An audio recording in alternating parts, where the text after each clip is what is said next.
Three Rivers Stadium in Pittsburgh, and talk about a home field advantage.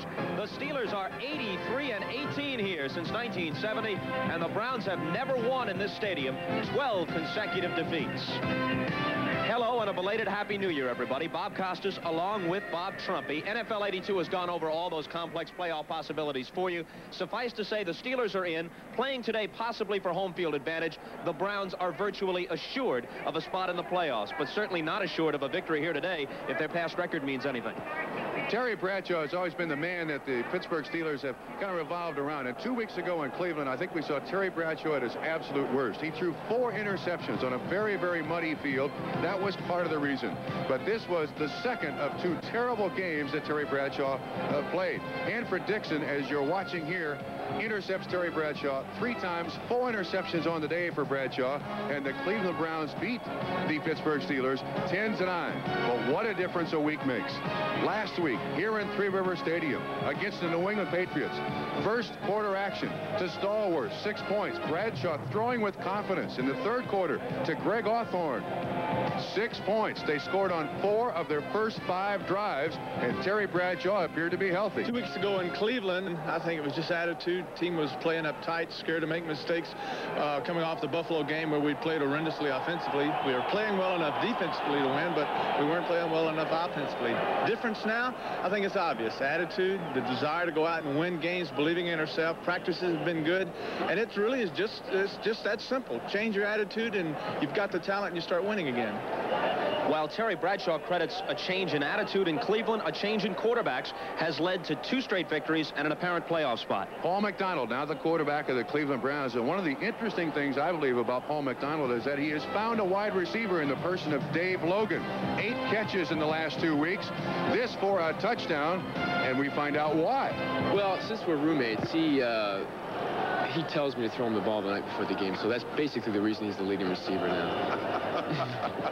Being as Paul's my roommate, and he said I threatened him a little bit. I never had a chance to threaten Brian, but I've been on Paul pretty good.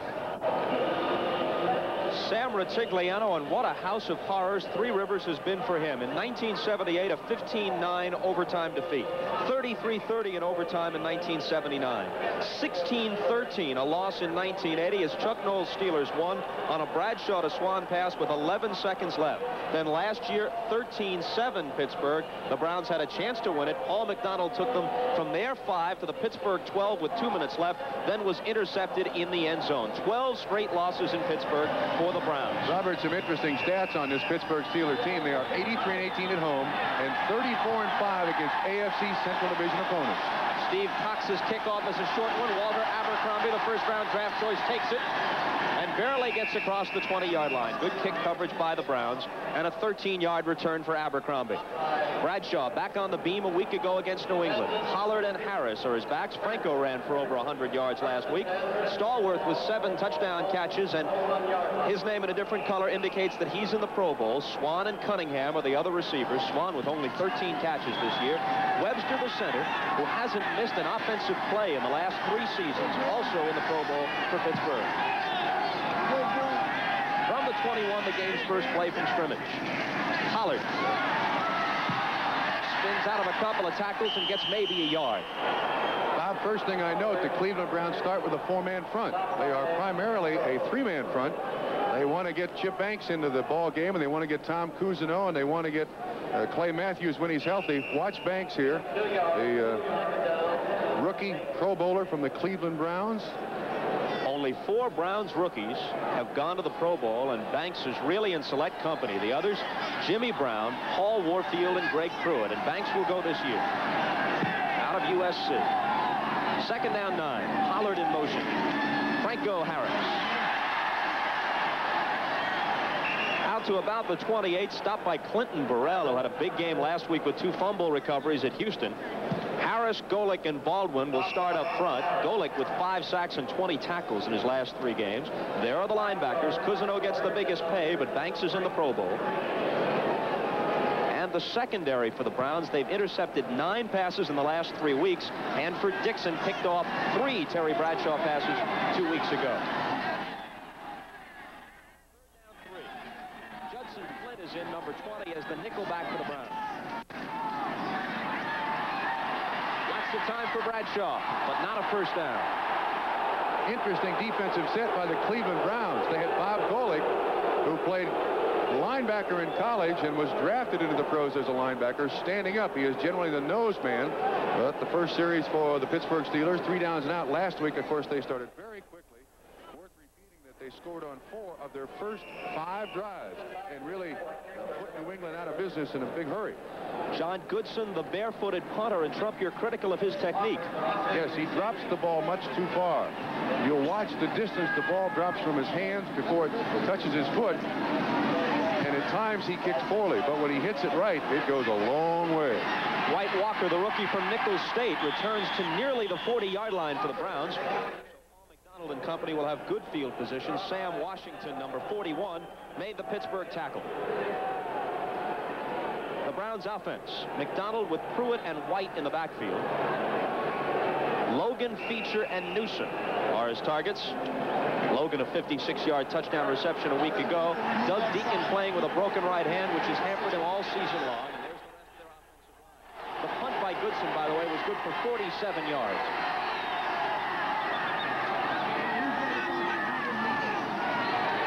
White takes the pitch and gets 7 on first down, maybe 8. This is the first year that the Steelers have gone with the 3-4 defense. Beasley is not starting. Edmund Nelson is in for the 2nd straight week, a rookie from Auburn at the right end spot. Beasley has a sprained neck but is available for tuning. Lambert is in the Pro Bowl for the 8th time. Ham, Taves, and Cole, the rest of an excellent linebacking corps. Donnie Shell with 5 interceptions. That's the most in the AFC. Everson Walls of Dallas has 6 to lead the entire league. Shell will be in the Pro Bowl this year for the Steelers. Pruitt gets the first down. Mike Pruitt is into Steeler territory at the Pittsburgh 44. Well, let's watch Jack Lambert, one of the great middle linebackers in this game to ever play. He's playing the offset in this 34 defense. And you can see that they're trying to double the nose man, the center, and the guard Jackson. Jackson does an excellent job on Lambert. Kind of roots him out of there, threw it up through the middle for good yardage.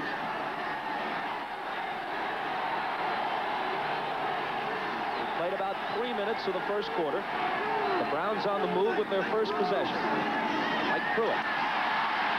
Fumble. Looks like the Steelers have it. And they do. Edmund Nelson, number 64, the rookie, made the recovery. Now, we talked in the set of this football game that Cleveland has never won in Three River Stadium. And one of the problems that Cleveland has had playing here are the turnovers. Good hit by, it appears to be it's Dwayne Woodruff who hits the ball right on the tackle. It's loose. Edmund Nelson gets it. Pittsburgh ball. First down, their own 42-yard line. And we've got a flag. Crackback block on Cleveland. Refuse a penalty. Pittsburgh's ball. Ben Dreith is the referee today. There you look at Chuck Noll, tied with Hank Stram for 8th place on the all-time NFL coaching victory list with 136. Timeout with 11:58 to play in the first. And you'll watch Dwayne Woodruff, 49, come out of the left-hand side of your picture right there, hits the ball. The ball is loose, and Edmund Nelson coming from the far side makes the recovery. 1 turnover against Cleveland. Pittsburgh with good field position. Edmund Nelson, a disc jockey on his college radio station where he went by the name of Joe Rock. Thought you'd be interested in that tidbit, Trump. Thank you. Franco Harris for 3 on first down. Curtis Weathers, the right outside linebacker, number 55, gets credit for the tackle. This Cleveland Brown front 7 are very, very young. Weathers began his career in the NFL as a tight end. Cousineau, of course, his first season coming back from the CFL. Golick, a nose man, has played, making just his 4th start at nose. And, of course, Chip Banks, a rookie. They have matured very quickly in this season, in this shortened season, and are playing reasonably well.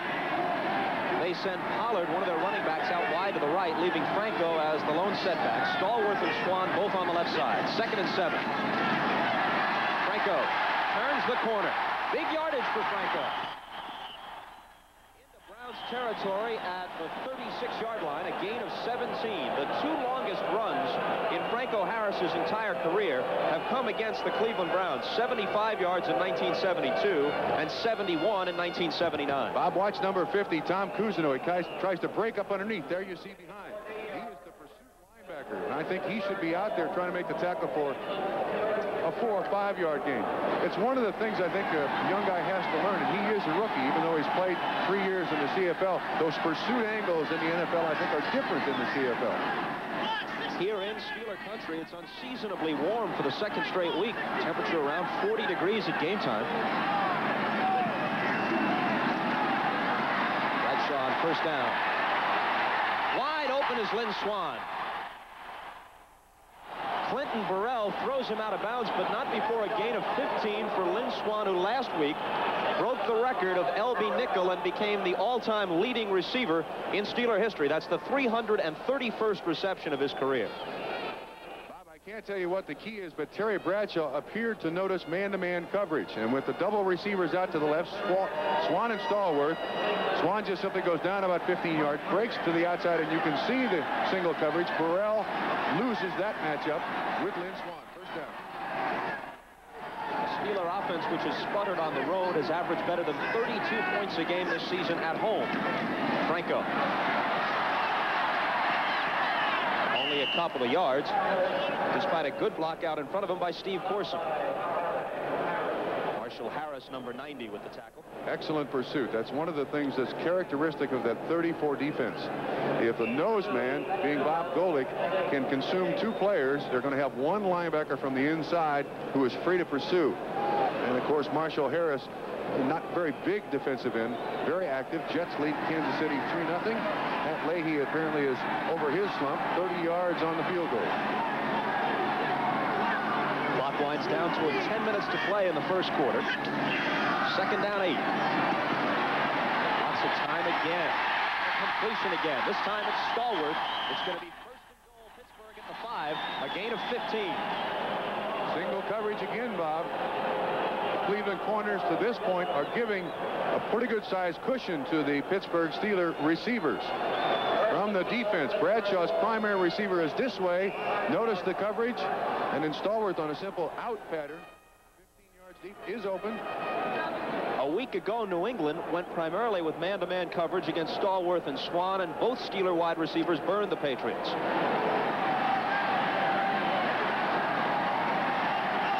Bradshaw, who has thrown 15 touchdown passes this year. Dan Fouts leads the league with 16 for San Diego.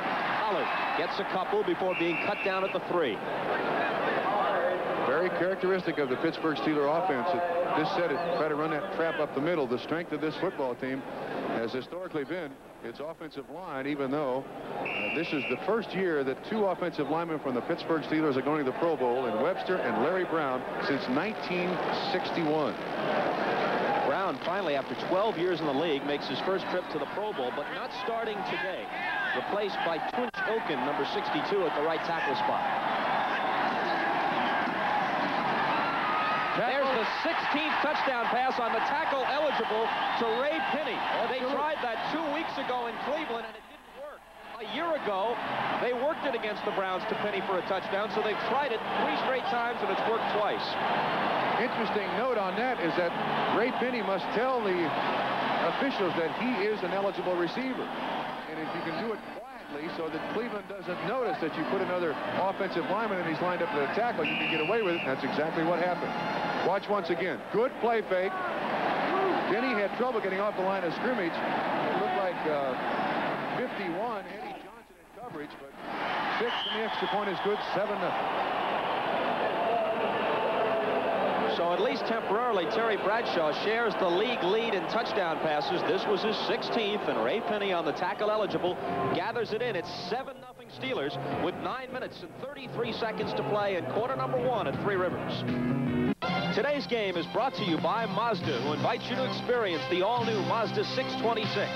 By Gillette Acura Razor, the twin-blade razor that pivots for a close, comfortable shave. And by Holiday Inn, the only hotel chain that gives you a no-excuses room guarantee. Bob, one note, as you watch Ray Pinney with that touchdown reception, he appeared to hurt his shoulder. Fell on his shoulder or his neck. Hopefully he'll be all right. Uncommonly short kickoff for Gary Anderson. Dino Hall on the return. Out to nearly the 30-yard line. A 19-yard run back. Let's go to New York. This is Mike Adamle in our NFL 82 studios in Houston. The Cincinnati Bengals, fighting for home field advantage, have scored first. This one-yard touchdown pass, Anderson to Dan Ross. Let's rejoin Bob Costas and Bob Trumpy. Gentlemen. Thank you, Mike. Ray Pinney, who replaced the retired John Kolb at the left tackle spot. Kolb now on the Steeler coaching staff. If he can't make it, Ted Peterson would be his backup today. Audible, obviously an audible, lots of movement.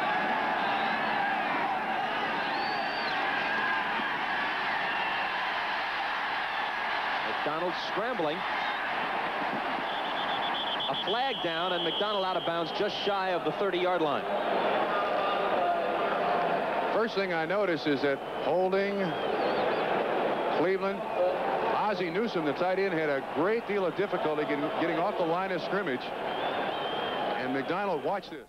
Robin Cole, and then Jack Lambert. That's the one-chuck rule used to about as far as you can use it. The penalty will go against Cleveland, and I do believe Ozzie Newsome was the primary receiver in that situation. A hot receiver. I think Paul McDonald read blitz. As Ben Dreith walks this off, let me ask you, how much of an adjustment is it for the other offensive players switching from a right-handed to a left-handed quarterback? Offense, 63. Cody Risen, offensive tackle. Not really, except that the ball, of course, travels in the opposite rotation, and it takes a little while to get used to that ball. Of course, any two quarterbacks, no two quarterbacks throw the ball alike, so you have to get used to that. That's probably the biggest transition. 1st and 20 from the 20.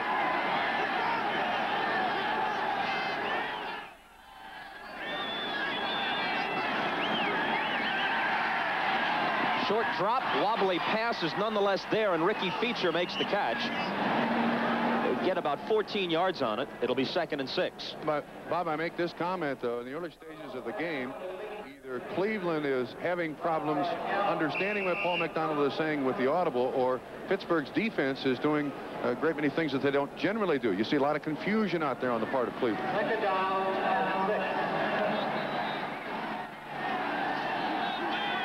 Bengals leading early.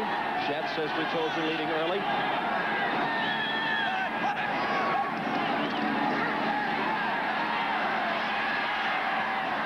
Pruitt makes the catch out of the backfield. Pruitt has now made receptions in 48 consecutive games for the Browns, and he gets them a first down across the 45-yard line. A gain of 12. In that Cincinnati-Houston game, the first touchdown, Ken Anderson to Dan Ross's tight end, a 1-yard scoring pass. If two of these three teams should lose today, San Diego, the Jets, and Cincinnati, if two of those three should lose and Pittsburgh should win here today, the Steelers could get home field advantage in the playoffs. Defensive huddle over on the Cleveland Browns sideline. Inside 8 minutes on the first quarter clock. Charles White, only a couple, if that. Excellent job by Donnie Shell in support. Strong safety of the Pittsburgh Steelers, and he always keeps his nose right up at the line of scrimmage. One of the leading tacklers on this team historically behind Jack Lambert. What does this transition to a 3-4 this year do to some veterans like Cole and Lambert and people like that? Well, Woody Weidenhofer, their defensive coordinator, said one of the reasons they went to the 34 was to get Robin Cole on the field all the time that they can. Newsome. Broken up, they had double coverage, and Shell came over to knock it away.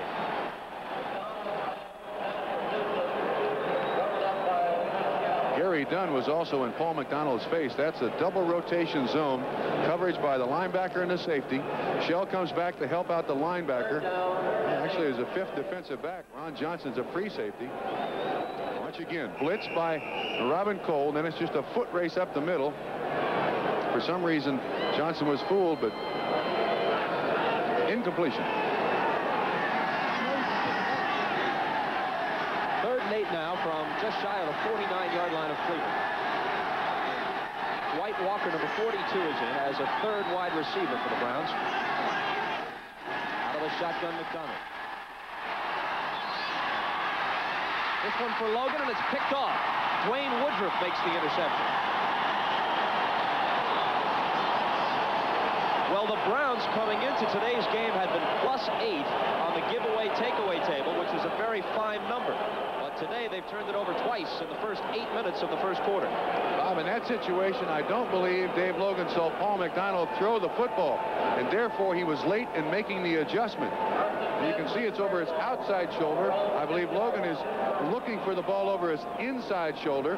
Good coverage by Woodruff. We'll watch it from the outset. There's a point in this pattern where Dave Logan looks back, and the ball is already gone. You see, and then he can't adjust. And, of course, the receiver's job in that situation is to make sure there's no interception.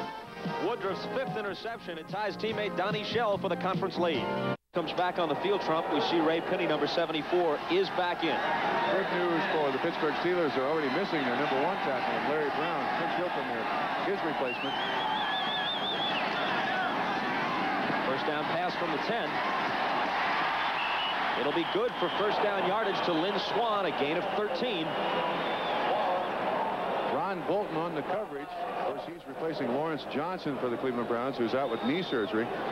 Swanee seems to be coming to life here in the last couple of weeks. And the little smile on Bradshaw's face. Now throwing the ball with confidence. You see Banks held by the play fake. And I believe he was supposed to have the underneath coverage. That looks like zone. But nevertheless, first down. Pollard will carry. A 3-yard gain as he couldn't really turn the corner. Dick Ambrose and Tom Cousineau were both there for the tackle. How do you assess Cousineau's progress, Trump? Well, it's a difficult transition from college and Canadian football to the professional ranks that we see here in the NFL, but Cleveland is pleased with him. He's learning. I think he realizes that it's a little tougher to play in the NFL than he might have originally thought. The thing that surprises me is they generally take him out in passing situations and will bring Clay Matthews in now that he's back and healthy. Cousineau was known as a very fast, good coverage linebacker in the Canadian Football League. Cousineau missed practice late in the week, suffering from the flu. Franco Harris gets a first down at the 35-yard line. There was some criticism up until last week that Franco was a neglected man in Steeler game plans, but they got him the ball more than 20 times last week, and he had his second 100-plus yard game of the year. And whenever you talk about 100-yard games, you got to talk about the offensive line of the Pittsburgh Steelers. Mike Webster, the Pro Bowl center, facing Bob Golick. Let's watch the job. Double team. Wolfley and Webster on Golick, and Franco Harris up through there for a first down. Excellent job, Pittsburgh Steelers offensive line. 5 carries, 36 yards already for Franco.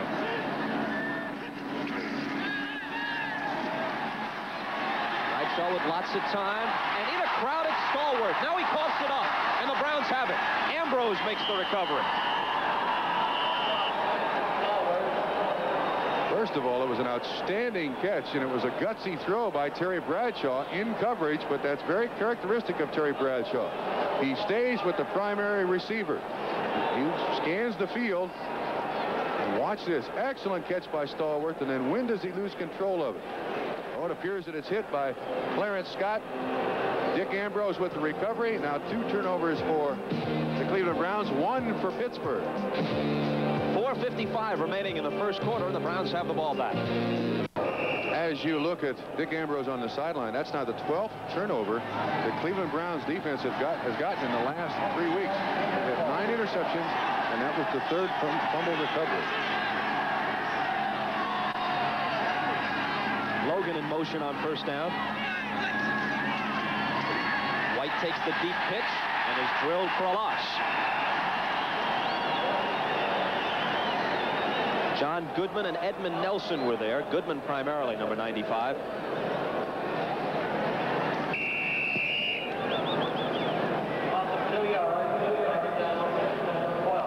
Here comes the passing set now for the Pittsburgh Steelers. They bring out 3, put in 3. Better pass rushers, better coverage men. 2 linebackers come out. A defensive lineman comes out. Bob Coors, number 90, is one of those who comes in. He's the Steelers' answer to players like A.J. Dewey and Ted Hendricks, in that he can play both linebacker and the defensive line. Pruitt carries on 2nd and 12 for a gain of 5.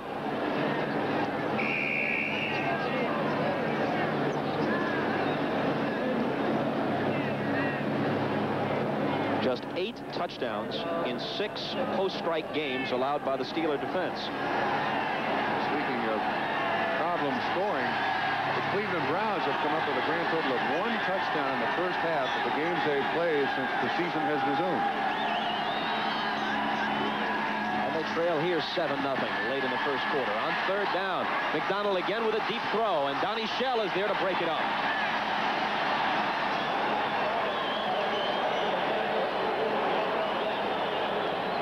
Newsome was the target, and Anthony Washington, number 42, who was in on the nickel defense, was also there to help Shell. And everywhere Newsome goes, a couple of Steelers follow. I think they have single coverage, Shell on Newsome, and then Washington is back there for the deep zone.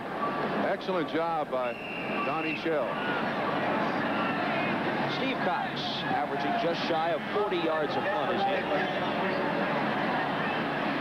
Willie Sidnor, a rookie from Syracuse who was awarded a game ball last week for his excellent punt returning efforts, is back deep to Pittsburgh. Fumbles it and falls on it. Good at job. The 22. Good job. We have a flag on the field, Bob.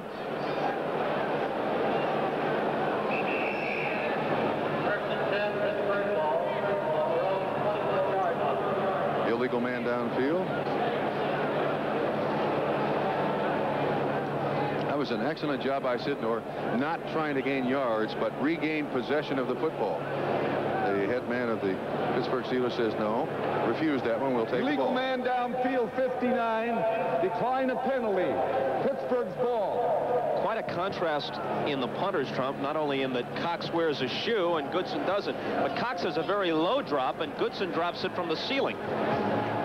3:24 to play in the first. We're coming right back.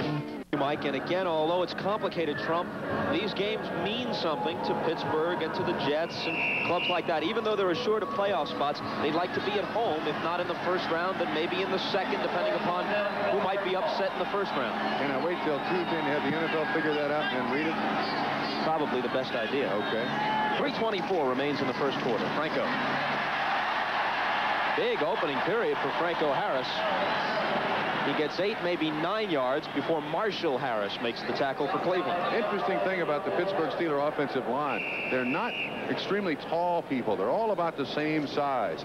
And what they do is they're great man-on-man blockers, and they try to cut one defensive man off, that is the pursuit, and then allow Franco Harris to just pick his way up through the defense. He's always done an excellent job. Second and about 1.5 yards for the Steelers. Pollard gets the first down. Good block there by Benny Cunningham, number 89. He managed to hook Mr. Chip Banks to the inside, and Pollard went right to the outside. Scores of other games in progress. They'll appear shortly. There they are. Cincinnati boost their lead to 14-3 over Houston. Washington looking to finish with the best record in the NFC. The Redskins are 7-1. They've taken a 7-0 first quarter lead against the Cardinals in Washington. A Joe Theismann touchdown pass there. Chicago leads at Tampa Bay 3-0 midway through the first.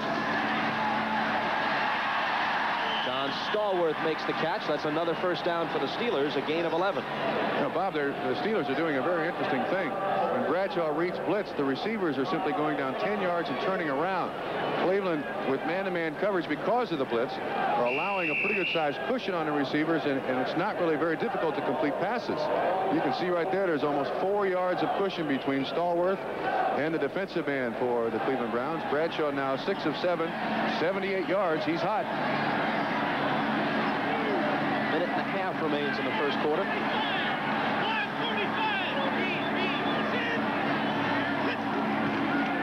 Franco Harris. He's about halfway to a 100-yard game already.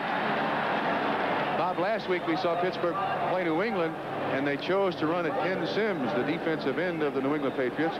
This week it appears they are choosing to run at Keith Baldwin. They are running primarily to the left-hand side of their offense.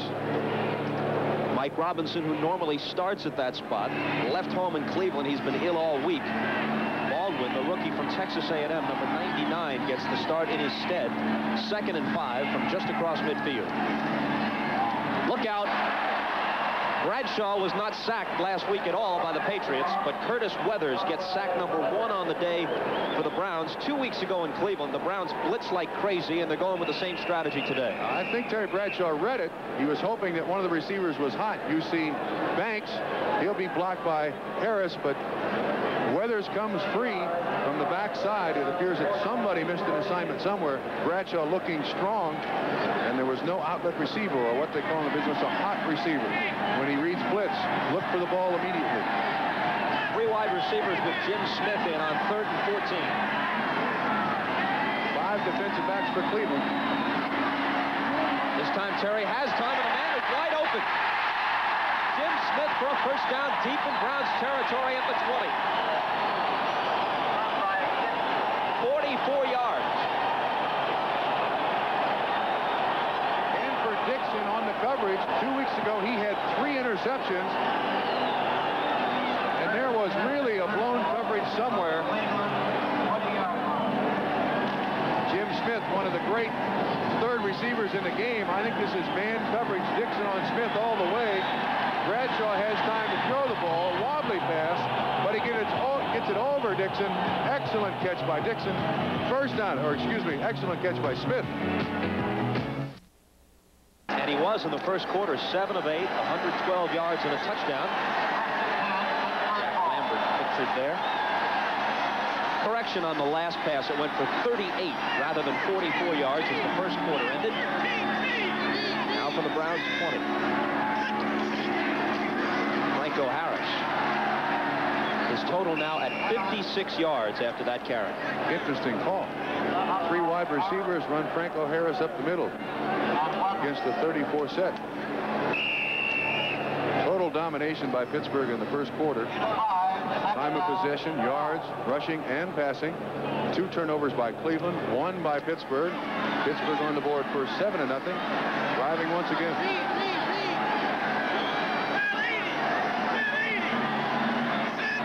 Second and 5 from the 15. Almost intercepted. Cousineau got a hand on it. Stallworth was the target. Cleveland's done a good job down here. Generally, the Pittsburgh offense is very, very efficient inside the 20-yard line. You see the pressure by Golick up through the middle. Bradshaw has to hurry the throw. He can't really look around. And a good tip away by Tom Cousineau. And watch Greg Hawthorne here. Generally, when he's in the offense, he's the man that they want him to go to. Great talent. He's open. He's underneath Cousineau there. Terry Bradshaw throws it downfield. Cleveland now with 4 defensive linemen. Franco is the lone Steeler set back on 3rd and 5. 3 wide receivers. Franco, first down. First and goal at the 6. Great call. Outstanding call. Cleveland had 4 defensive linemen. They had 3 linebackers. They had 4 guys in coverage and man-to-man. Quick pitch to Harris on the outside. The corners were covering receivers man-to-man. They had their backs turned to Franco Harris. Only 1 guy in pursuit. That's Clay Matthews, and he's somewhat hurt. Excellent call by Pittsburgh. And it looks like Franco could be on his way to that 42nd 100-yard game of his career to tie Simpson for 3rd place on the all-time list, which is headed by Jimmy Brown with 58 and Walter Payton with 48 100-yard games.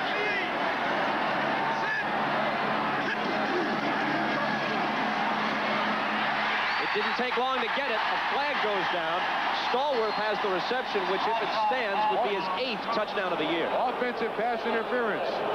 It will be called back.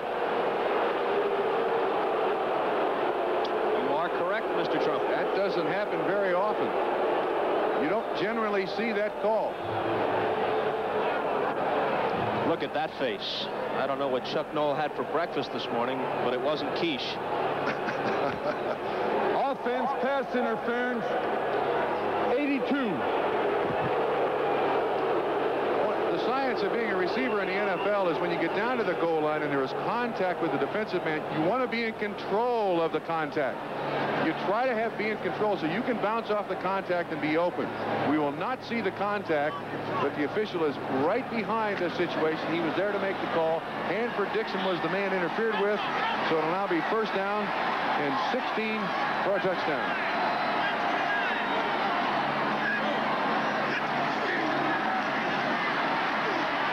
Protection is good, but not the pass. Intercepted. Might be ill-advised on the part of Chip Banks to run it out. But the important thing is that the Browns have the ball back, and now each team has been guilty of turnovers twice.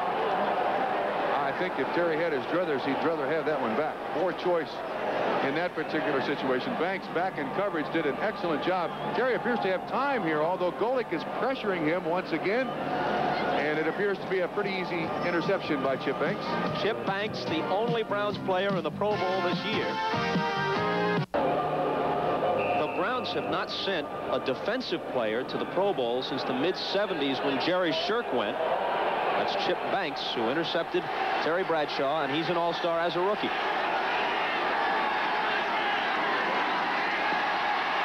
McDonald in trouble on first down. Flag down, holding Cleveland.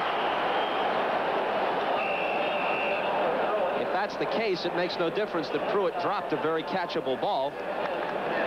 McDonald did a good job holding against Cleveland. McDonald did a good job of reading the blitz. It appeared to be an audible there. And Mike Pruitt was the hot receiver. We'll watch again. One thing I like about the kid, you notice how he keeps his feet moving? You see a lot of quarterbacks just anchor themselves back there. As long as his feet are moving, he can throw the ball quickly. Edmund Nelson and Robin Cole with pressure on Paul McDonald, but the holding call, it'll now be first and 20. Offense holding 73.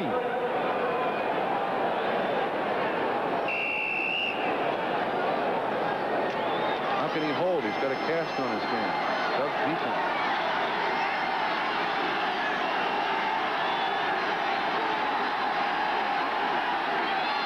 Just over 13 minutes to play in the first half. Pruitt carries.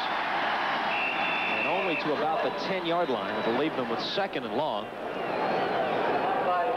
This is an unenviable spot now for any offense in the NFL, regardless of who you play. Second down and 11, you are at the mercy of the defense. It appears that Pittsburgh is staying with their pass rush set, figuring that Cleveland is going to try to dink it out in the flat to a receiver. It's more than 11. It's closer to 15. Second and 15.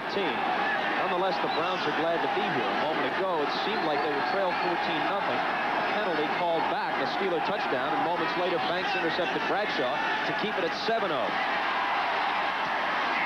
McDonald's pass is a wobbly one, but again, it's on target. And Dave Logan has the first down for the Browns. Great job by Cleveland. Excellent call. Motion to the outside.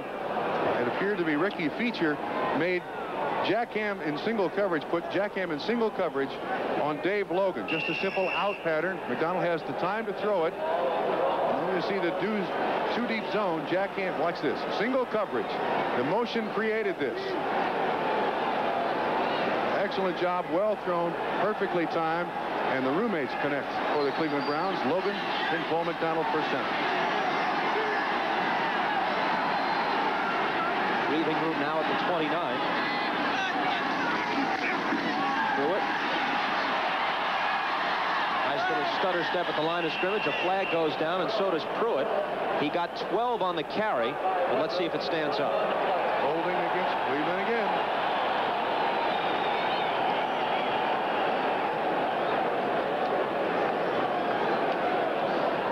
There's Ben Dryth's crew, and yeah, you get an idea of what some of these people do when they're not officiating football games, and some people criticize that. They say the officials should be full-time league employees. Offense 63.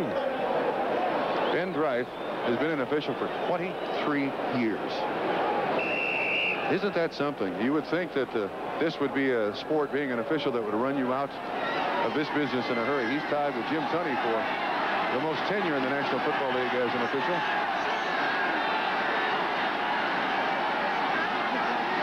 Browns face first and 20 from their 19. Flags again. Talent was the ball carrier, but there was all kinds of activity along the line before the snap. Let's get back to that, Trump. You think the NFL ought to hire the officials on a full-time basis during the week? They'd work reviewing films, which they all do conscientiously on their own anyway, but some people think they should be full-time employees. I don't agree. I would subscribe to the instant replay theory. Use the camera, use the facilities that television has now developed to help these officials as best they can. I don't think making them... Defense, offside. Thank you. I don't think making them full-time employees in the NFL is going to help. You still have to suffer with the big bodies, the speed of the game, and I think if you charge a team a timeout, ask the coach for his appeal, look at the instant replay camera, it's going to alleviate a lot of the problems in officiating in the NFL. First and 15 now for the Browns.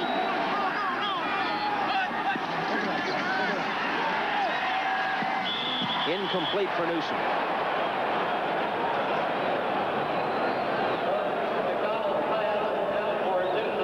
Cleveland using a great deal of motion to try to at least make the Pittsburgh Steelers defense think for a moment as to what might be happening. Create a little confusion. Hopefully someone will miss coverage somewhere and they will have a receiver open, but Pittsburgh is very, very well schooled. 3 of 7 now for McDonald. 46 total yards.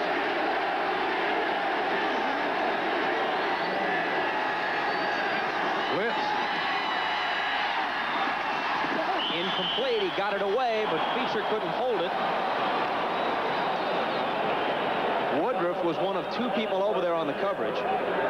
Great job, too. I do believe Feature could have made that catch, but Woodruff knocked it out of his hands. There's Brian Sight, 1980, most valuable player in the National Football League. And watch the job by Woodruff. It appears that it's about to be caught, then Woodruff, well, I take it back. Feature just couldn't quite hang on to that one. A little bit overthrown. Big down here, 3rd down at about 13. If Cleveland runs good screens, this should be the place to do it. Shotgun. 5 defensive backs Pittsburgh, 3 wide receivers Cleveland. Coming after him with everything. Oh! But Newsom. And he may go all the way. Woodruff is the only man with a crack at him, and he brings him down at the 20. No flag.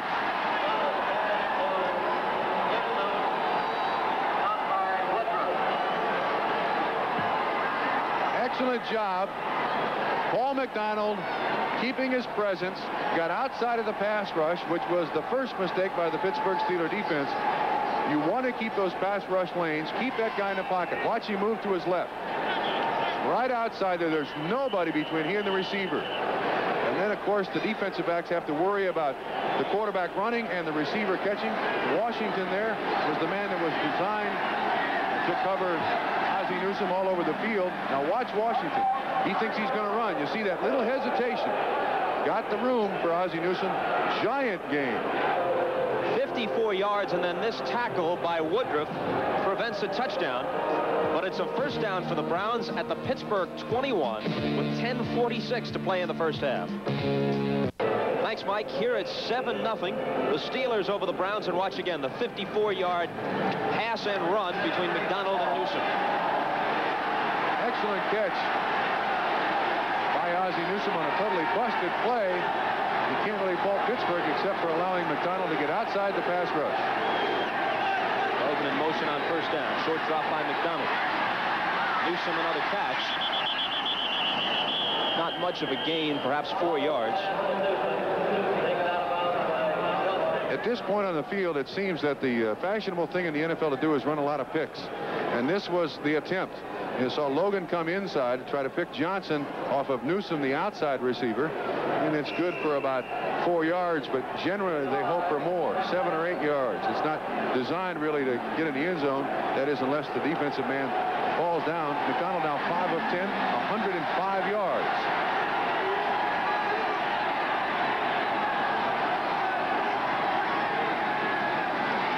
Puts it back to Pruitt. Pruitt bangs down to about the 12-yard line, and he is close to a first down. Excellent block by number 63, Cody Rison. This is just a straight pitch, student body right. Let's see if we can pick up the block by Rison there. He's on Jack Ham, gets him inside. Number 86, Dan Fulton, also does a good job of blocking. Brings up 3rd down and 1. But we expected a good ball game here in Three Rivers Stadium. These two teams always play close, regardless of what's at stake.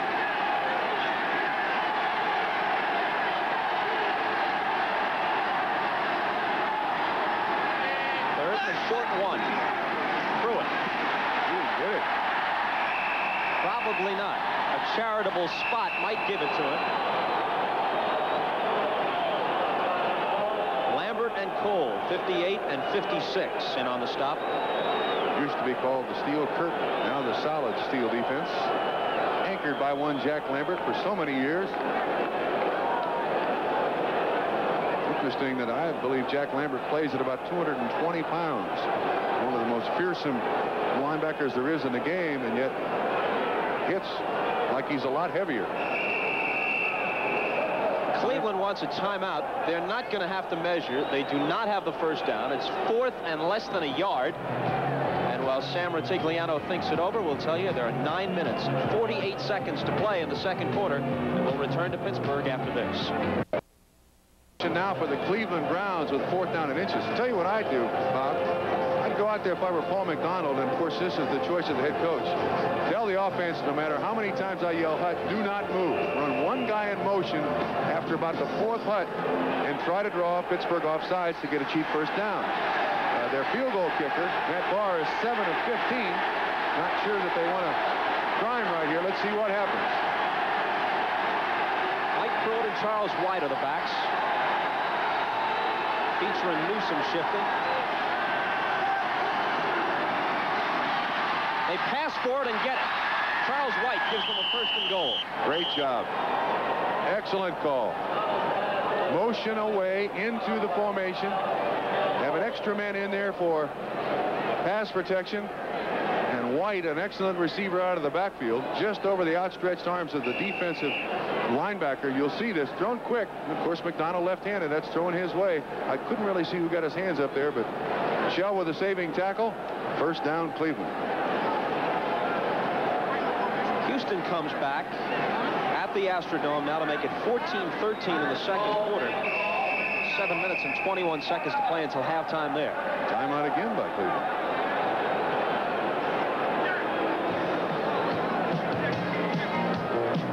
So 9 minutes and 7 seconds to play first half. 1st and goal from the 7 for the Browns.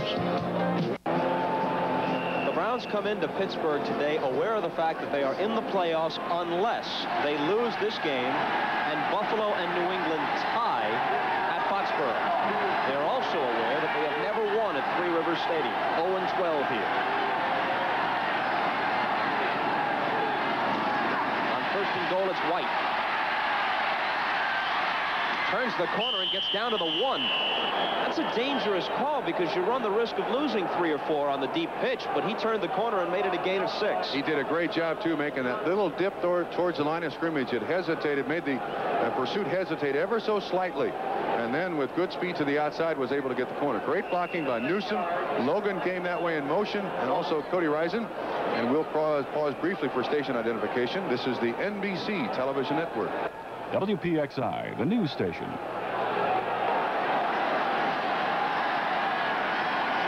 Second and goal now from the 1-yard line. Cleo Miller, number 30, is in the Browns' backfield. McDonald. Ricky Feature for the touchdown. McDonald could have run for it, too. It was wide open. Yes, he could have. You know what I was thinking? At the point where they snapped the ball, Matt Miller, Doug Deacon, number 73, was the outside man on the line of scrimmage, and I thought there was going to be another tackle eligible. This is wide open. He could have run in. Feature makes the catch. That's one that, as a receiver, you hate to see. The tuba player covering you, and he throws it softly into your hands, and you hope you don't drop. For Ricky Feature's second touchdown reception of the year. Matt Barr sneaks it through. We've got a tie game, 7 apiece.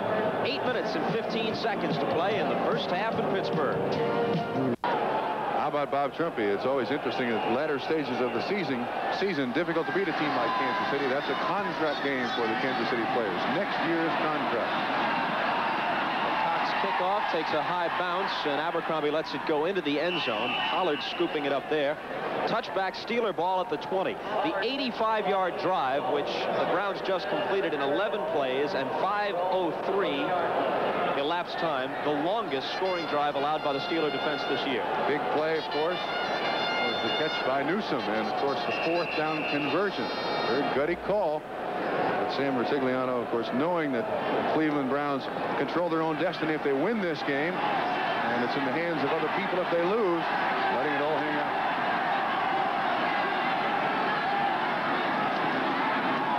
Franco Harris.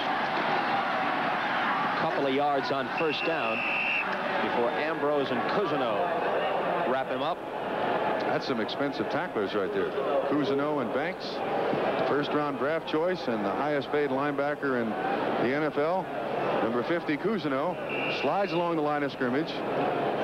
Both are there to make the tackle. You're right. It was Banks rather than Ambrose who helped Cousineau on the play. 2nd and 8 coming up. You mentioned the playoff fate of the Browns. There was some talk in Cleveland earlier this week about a Browns request to Pete Rozelle that the Buffalo-New England game be played today under playoff rules. That is, no tie possible. Play it to a conclusion, no matter how long it takes, so that it would not be in the best interest of either of those clubs to play for a tie. Franco can't turn the corner, no gain. That request, of course, was turned down by the commissioner, saying that he had no control over it, that all 28 team owners would have to vote in favor of that. Harris now, I believe, has got 74 yards in his first half on 11 carries. Very, very productive. And when Franco Harris is productive, the Pittsburgh Steelers are a tough team to handle because of ball possession.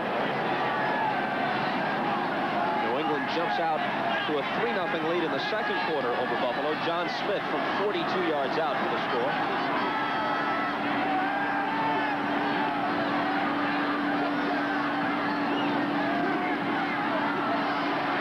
Third down, Bradshaw throws long and over the head of John Stallworth. Very close. Very close. Double rotation zone. That is corners up, safeties out, and Bradshaw trying to take advantage of the outside of the zone. This is very close to a pass reception, and if you can do that against that double rotation zone, you'll keep Cleveland out of it for the rest of the day. Now Goodson to kick, and watch his drop in contrast to the drop of Steve Cox. The distance it traveled from his hands to the point where it meets his foot. It's an awful long way.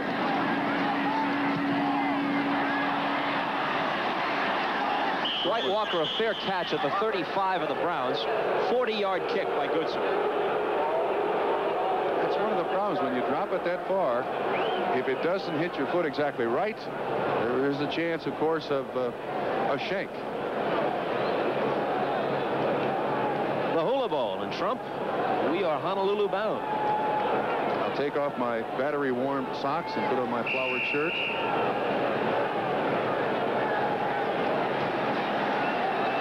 Watch the distance now. The ball drops. Boom. That's a good 3 feet. If you don't drop it perfectly every time, you kick the ball differently every time. Well, the net wasn't bad on it, though. No return, so the net is 40 yards. Correct. But still, you take the chance of the shank, and in the NFL, I think most teams would sacrifice 6 or 7 yards in distance for a great deal more accuracy. That Hula Bowl ought to be an interesting one, Trump. You'll see players like Dan Marino, the Pitt quarterback. Tom Ramsey will be another of the quarterbacks there. Kurt Warner, who had a great game last night of the Sugar Bowl as Penn State laid claim to the national championship. Eric Dickerson from SMU will be in that game. Saturday night, January 15th, in prime time, 9 o'clock Eastern time on NBC. First down, White caught it and fumbled it. And there to pick it up is Robert Jackson. Incomplete pass. Definitely the kind of play that could have been called either way, Trump, and we've seen it called both ways. Lauren Taves on the hit. This is zone coverage, and the linebackers are sitting right there waiting for someone to make the catch. And I believe the reason they ruled it no catch is that both feet did not make contact with the surface, and therefore incomplete pass. And the wind knocked out of one Charles White. He was replaced by Cleo Miller. Browns have converted 1 of 4 on 3rd down. They need a yard here. Pruitt vaults for it.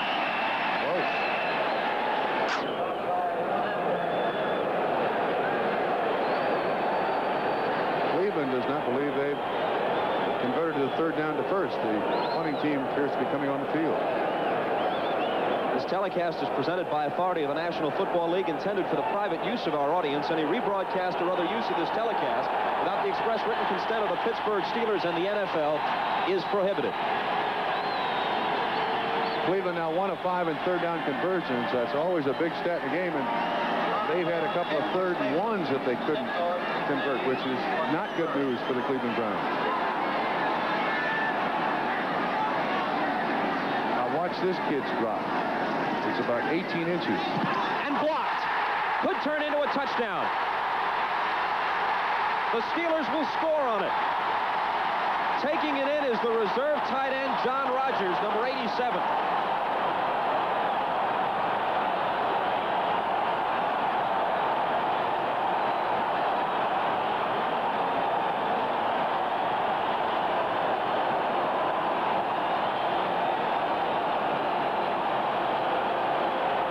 First time that Steve Cox has had a punt block this year.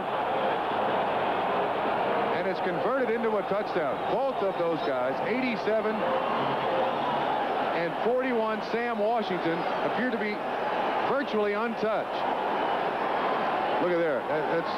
That's not a good enough job by the punt team of the Cleveland Browns. You can't blame that on the punter. He comes relatively unscathed in there. 2 of them. Trouble on the placement. Let's see if they can make something out of it. Stout can't get in. So Gary Anderson doesn't get a chance to kick it, and the Steelers will have to settle for a 13-7 lead. The agony of Steve Cox as John Rogers, the rookie from Louisiana Tech, Terry Bradshaw's school, blocks the punt and then takes it in for the touchdown. But that's not Cox's fault. You've got to do a job. Watch Rogers. He goes by 81 of the Cleveland Browns. That's Mike Whitwell. And he realizes the mistake he makes. You see 81 there trying to run down Rogers, but you got to do a better job of that in blocking for your punter. Watch once again. That's not an extraordinary amount of time. It's a good snap.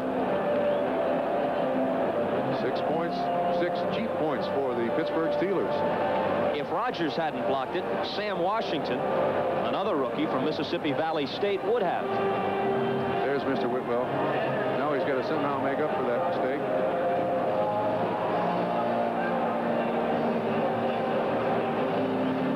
Now Gary Anderson. Half of this rookie's kickoffs have gone into the end zone this year. A 7th-round draft choice of the Buffalo Bills and then waived by the Bills. Picked up by the Steelers, for whom he has hit 9 of 10 field goal tries this year. Dino Hall does not get to the 20. Now you can see not only the 6 points, but the emotion of the game is now on the side of the guys in the black hats. A mistake like that, a touchdown that most teams try their very best to plan against. All kinds of time spent on blocking for the punter. And something like that happens, and you end up losing in Three River Stadium 12 years in a row.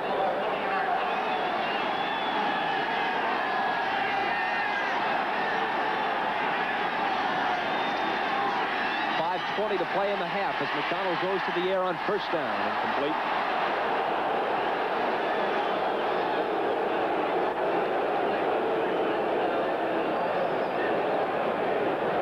The Steelers have recorded 31 sacks this year. The Raiders lead the league in that regard with 35. The Steelers are second. McDonald has been forced to hurry several times in this first half. 2nd and 10. Not the most comfortable position for any offense to be in. It takes a couple of downs to get your emotion back after that block punch. You just say, no matter what we do here, it doesn't seem to work if you're Cleveland. Here they come again. McDonald fires long. He wants Newsome, and he's got him. Another long connection between McDonald and Newsome. He split Ron Johnson and Donnie Shell for a gain of 35. Pittsburgh is staying with that double rotation zone. That is, corners up, safeties out, and Newsome splits it right down the middle. You see Ham and blitz, and Shell playing to the outside just can't quite catch up with Newsome. And they've got Johnson on the inside, but that's a great throw by Paul McDonald over the outstretched arms of Johnson, and Ozzie Newsome has been the big play man for the Cleveland Browns today. 4.5 minutes to play until halftime. First down at the Steeler 46.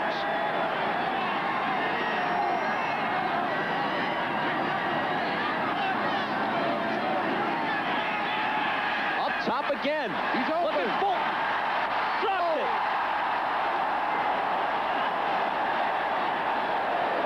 On the money. He knows it. He knows it.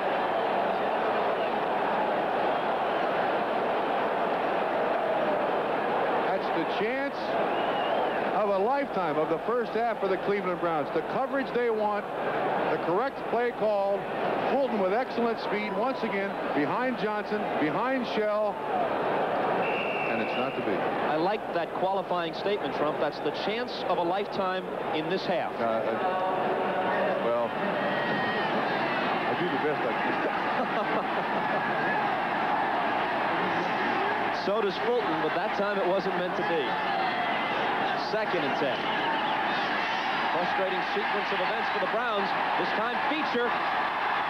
Broken up by Dwayne Woodruff.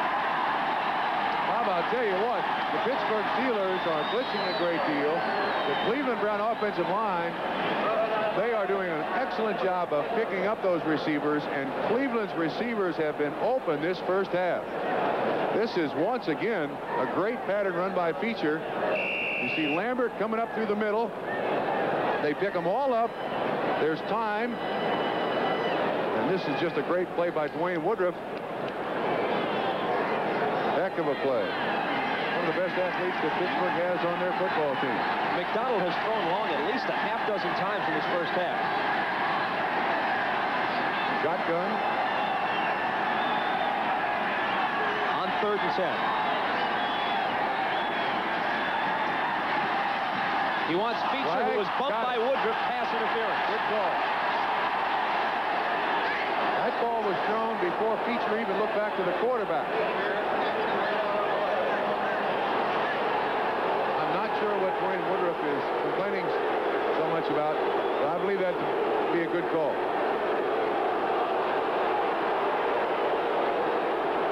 Maybe he's saying that there's no way the ball could have been caught. 49. First down. Single coverage once again. Cleveland, through motion, formation, or something, is creating that single coverage all over the field. I believe that's a good call. Interference on Dwayne Woodruff. First down for the Browns.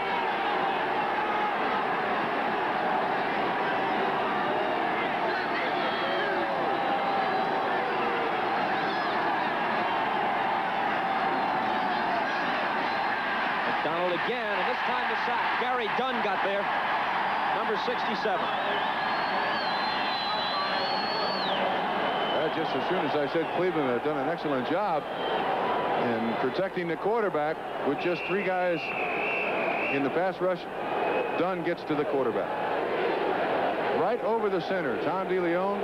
You see Jackson and DeLamielleure look outside. And Dunn just pushes DeLeon right back into the quarterback's face.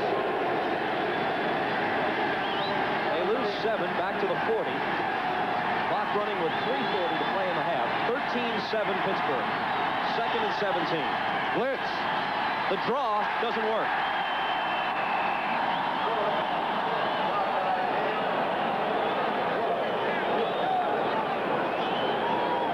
Keith Willis, number 93, a rookie from Northeastern, makes the tackle. Cleo Miller now into the ball game. Mike Pruitt comes out. 3rd down and what would you say, Bob? About 14? Let's call it 15. It'd be a shame to come back to that block punt, drive the ball down the field, then come away with no points here for the Cleveland Browns. Once again, the Pittsburgh defense creating some confusion by on the Cleveland Browns part.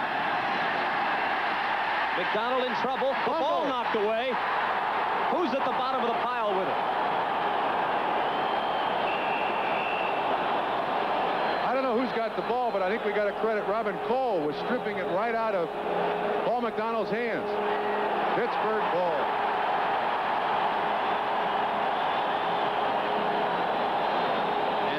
Time to add to their 13-7 lead. They get it back at their 45 with 2:45 remaining in the half. A block punt. Watch once again. Robin Cole to the left. Takes on Cleo Miller. Saves on him. Cole strips the ball away. And I haven't the slightest idea who ends up with it. I think Cole recovered it as well as stripping it away, Trump. First, Robin Cole gets the ball away from Paul McDonald. Another turnover, Cleveland. The third of the day by the Browns, plus they had a punt blocked and returned for a touchdown. Franco. Gain of 4. Ambrose, the tackle. Well, at halftime, they'll talk about missed opportunities.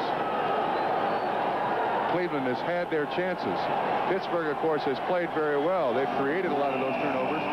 Franco Harris now 12 carries, 75 yards with 2:20 to go in the first half. The Steelers, on the other hand, will lament, as you look at Robin Cole, a hero a moment ago, they'll lament the touchdown they had called back on a penalty and the subsequent interception which killed that drive. Correct.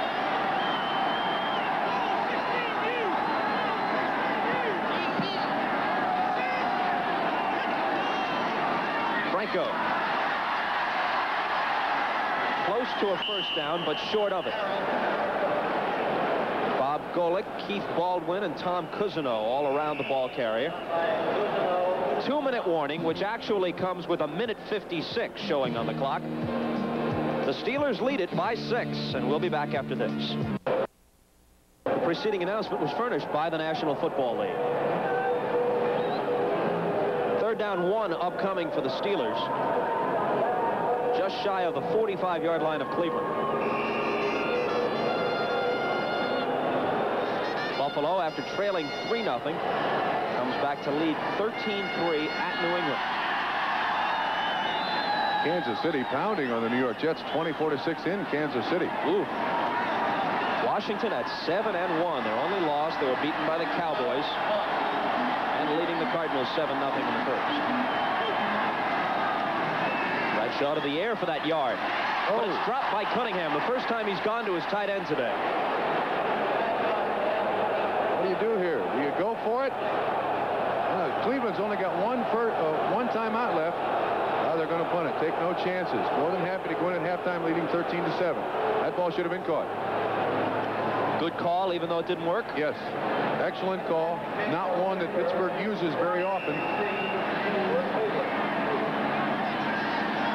Walker now stands at his own 10-yard line, awaiting the kick by Goodson.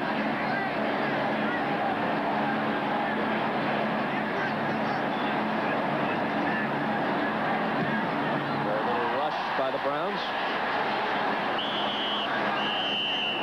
Out of bounds at the 14. Flag goes down. 31-yard kick by Goodson with no return. Excellent kick, too. Inside the 20-yard line, angling for the sideline. Legal man, kicking team downfield, 90. Decline a penalty. First down the other way. Although college basketball takes a break on NBC Sports for a couple of weeks, we'll be back on January 15th from Charlottesville, where the defending national champion North Carolina Tar Heels battle Ralph Sampson and the Virginia Cavaliers. In addition, a full slate of great college matchups, including the Notre Dame-UCLA game on Super Sunday, all here on NBC Sports. North Carolina back on the beam. They avenged that loss to Missouri early in the season as they met the Tigers again in the final game of the Rainbow Classic this week and beat them by 15. Chaminade. The Silver Swords of Chaminade. Blemishing Virginia's record.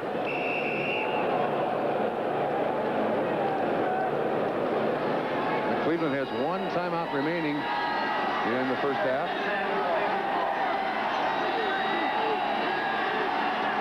A minute 42 to play. threw it on the pitch. Gains a couple at halftime. NFL 82, all the scores and the highlights, and we'll let Len Berman, Mike Adamle, and Pete Axthelm try and figure out what the playoff implications are.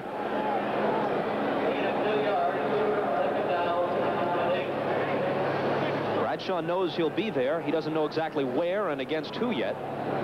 They hope at home, of course. Pittsburgh averages 33 points offensively per game here, just 13 per game on the road. How long can you expect this kind of weather to hold up in Pittsburgh, though? It's been beautiful the last couple of weeks. McDonald's pass intended for Feature and incomplete. This will leave them with 3rd and 8. Timing pattern between McDonald and Feature, trying to get underneath the coverage. You'll see Feature going in motion. McDonald just sits up, thrown outside of it. McDonald 9 of 19 for 155 in the first half, more than half of that on 2 long completions to Ozzie Newsome. What do you do here? 3rd and 8, 56 seconds left. They don't get the first down. Pittsburgh has timeouts remaining, and barring a booming kick by Steve Cox, they could get into field goal range very quickly. Off the hand of Logan and incomplete. Now I would suggest, since we took off on Mr. Whitwell so bad, number 81 of the Cleveland Browns on the punt team, why not watch him again, see if he does a better job this time. Cleveland certainly doesn't want to have 2 punts blocked in this football game. They didn't want 1. 10 guys up at the line of scrimmage, Bob. Billy Sidnor back deep at the 45 after Fred Bohannon broke a hand. Sidnor took over the punt return duties. Had a great game last week against the Patriots. 1 man late on the field. They only had 10 men on the field for that punt. Greg Hawthorne got there late. Sidnor lets it bounce and is smothered before he can get to midfield. 37-yard kick by Cox. Clock stops. 43 seconds left. And it was Whitwell who made the tackle. Good for him. Trying to make up for the mistake he made in the previous punt.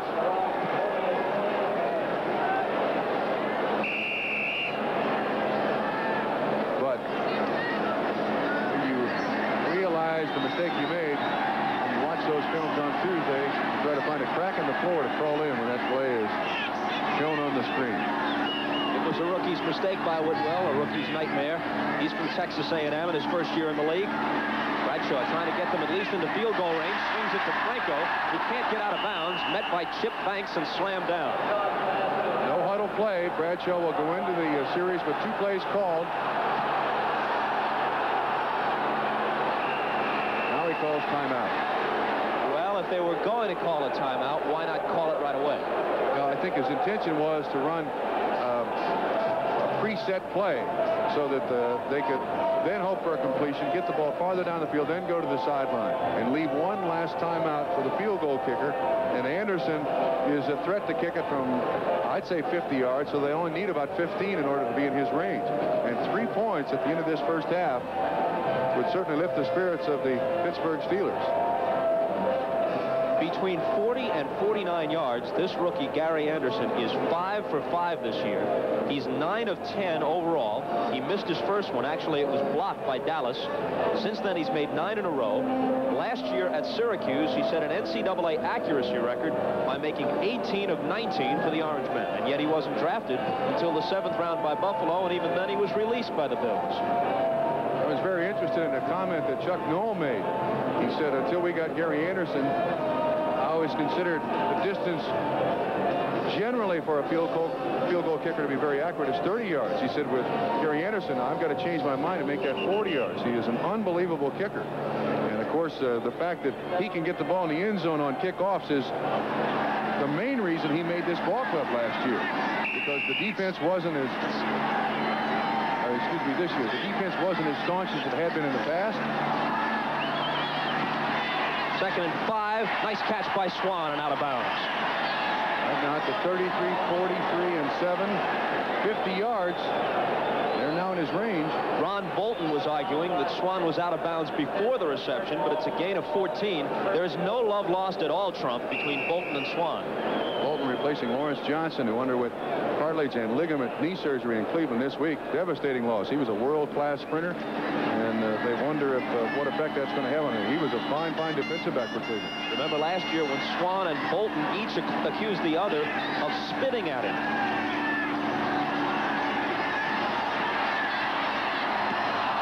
Almost intercepted. Ambrose had it right in the breadbasket and couldn't hold it. Something happened. Lynn Swan and Jim Smith ran smack into each other. About 25 yards down the field, they collided, and Ambrose, I think, was the most surprised man on the field that the ball came in his direction. Watch this. I think the only guy you'll see is Ambrose. There you see Swan, and just to his left was Smith, and someone ran the wrong pattern somewhere. Watch Swan. To your right should come Smith. Yeah, there's confusion somewhere. That's not the way it's supposed to be drawn up. 14 seconds left now. 2nd and 10 from the 34. Flag down. Benny Cunningham moving. Russell Davis makes the catch. They'll bring it back. 5 seconds on the clock. Benny Cunningham moved early. They will bring it back from the point of the last play. The completion will not count. Well, they got problems now because they'd have to run a very quick sideline pattern and try and get out of bounds with a second to go to get Anderson on the field.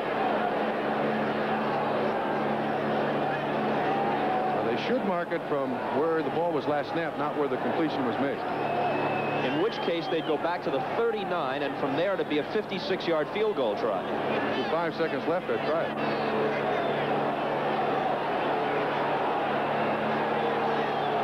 I'm wondering about the choice here for Cleveland. I don't think they have a choice. It was Offense, illegal motion, 89.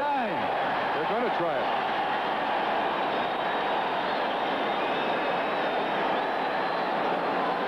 Anderson's longest, 48 yards at Houston on November 21st. He's 5 of 5 from 40 yards or more, but none longer than 48. This one is 57. Stout holds. Not enough. Straight but short.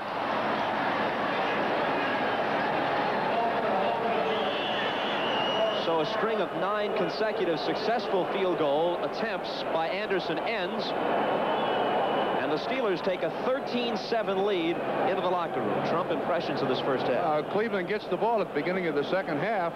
They've hurt themselves more than the Pittsburgh Steelers have hurt them. They've got to be encouraged that they can move the ball and throw the ball down the field almost at will. No semblance of that team here. The first victory that the Cincinnati Bengals had as an expansion team was against the Pittsburgh Steelers in a place called Morgantown, West Virginia, which is where the Mountaineers of West Virginia play. But since Chuck Noll came, and with the drafts of Bradshaw, Joe Green, and then that 74 draft that I believe included Stallworth, Lambert, who else am I missing? Webster was in that draft. Yes. This has been a very dominating team in the NFL. Well, you look at their Pro Bowl players this year as Gary Anderson prepares to kick off. And more on that 74 draft in just a moment. Dino Hall at the 3. Dino Hall to the 28-yard line. Mike Webster, who makes the Pro Bowl as a center, was a 5th-round draft choice in '74. Wide receiver John Stallworth, a 4th-round pick. Jack Lambert went in the 2nd round that year. Donnie Shell, who makes the Pro Bowl squad this year, was a free agent acquisition in 1974. And their 5th Pro Bowl player this year is Larry Brown, who makes it for the first time. He was a 5th-round draft choice in 1971. Well, the thing I think interesting about Pittsburgh is that no player on their roster has ever played a down for another NFL team. They're all drafted or free agents. Even their free agents have been only with the Steelers. Pruitt for next to nothing on first down. That first drive of the second half is vitally important for each team. Pittsburgh trying desperately to turn the ball back over to their offense, to that man, Terry Bradshaw. And Cleveland trying to get down the field and not self-destruct as they did in the first half. They've moved the ball very well. It's going to be interesting to see if Pittsburgh stays with the blitz. In the first half, Cleveland had receivers open against that blitz. McDonald to Newsome, who is shoved out of bounds by Woodruff at the 36-yard line, leaving them 3rd and 3. Well, they just answered our question. They did come with the blitz once again. Sam Ratigliano sends in Fulton and Cleo Miller. 3rd down, 3. Cleo Miller, I believe, for a little better blocking. Expecting the blitz. Here comes Pittsburgh now with their pass rush set. For the victory today, Chuck Noll would be alone in 8th place on the NFL coaching victory list. He moved past Hank Stram. That list is headed, of course, by Papa Bear Hallis with 320 victories. McDonald needs 3 and gets it. Ozzie Newsome again, the 5th reception for Newsome, who now has more than 100 yards on the day. How did he do that? Merriweather was on the coverage, and that is what you call pinpoint passing. Watch Merriweather. He's off the line of scrimmage. Newsome just goes down, and it's a foot race to the outside. But watch where that ball comes. If Merriweather had turned around and caught sight of the football and able to catch it, that's 6 points the other way. But an excellent completion by Paul McDonald, known as an accurate passer in his college days and now with the Cleveland Browns. 13:32 to play, 3rd quarter, from the Browns 44, trailing by 6. Oh. White thinks he was interfered with, and it might turn out that way. The flag went down late, and Jack Ham is guilty. I'll tell you what, I don't blame Jack Ham for complaining, because the side judge, I should say the linesman, made the call, and he's looking from the back of Jack Ham and saw it. Pass interference, 59. 1st down. Excuse me, Ben, but he saw him jump over the receiver's back, and I don't know if he could ever determine if there was contact made or not. Nevertheless, 1st down. It was Ham, by the way, who recovered that fumble in the first half, about which we had some doubts. We knew Robin Cole had knocked the ball loose, and there was a big pileup, and officially Ham gets credit for that fumble recovery.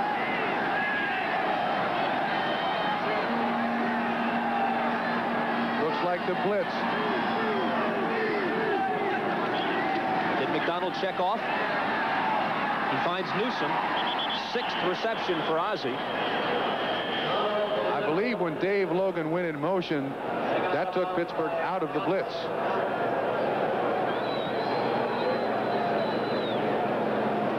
Ozzie Newsome was quoted before today's game as saying he expected it to be like the Thriller in Manila. Come on, Ozzie, let's not overstate the situation. 6 catches, now 112 yards for Newsome. And he's had a couple of big catches in that first half. 2nd down now, about 7, I'd say.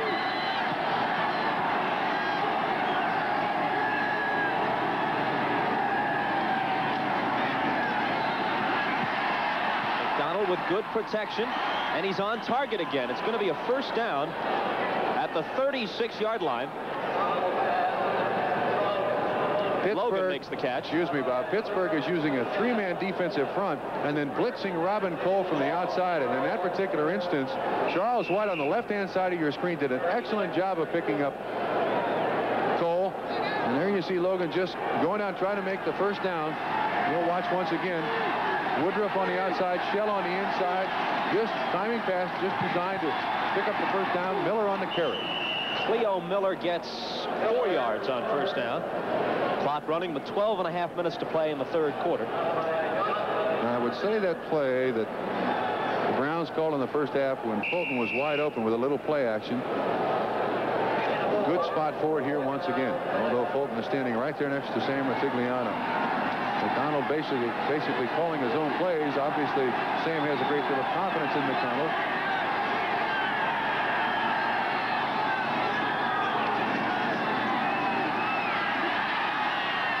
Thrown away. Newsome in the general vicinity with Shell on the coverage. Back with the Browns' 3rd down play after we checked with NFL 82.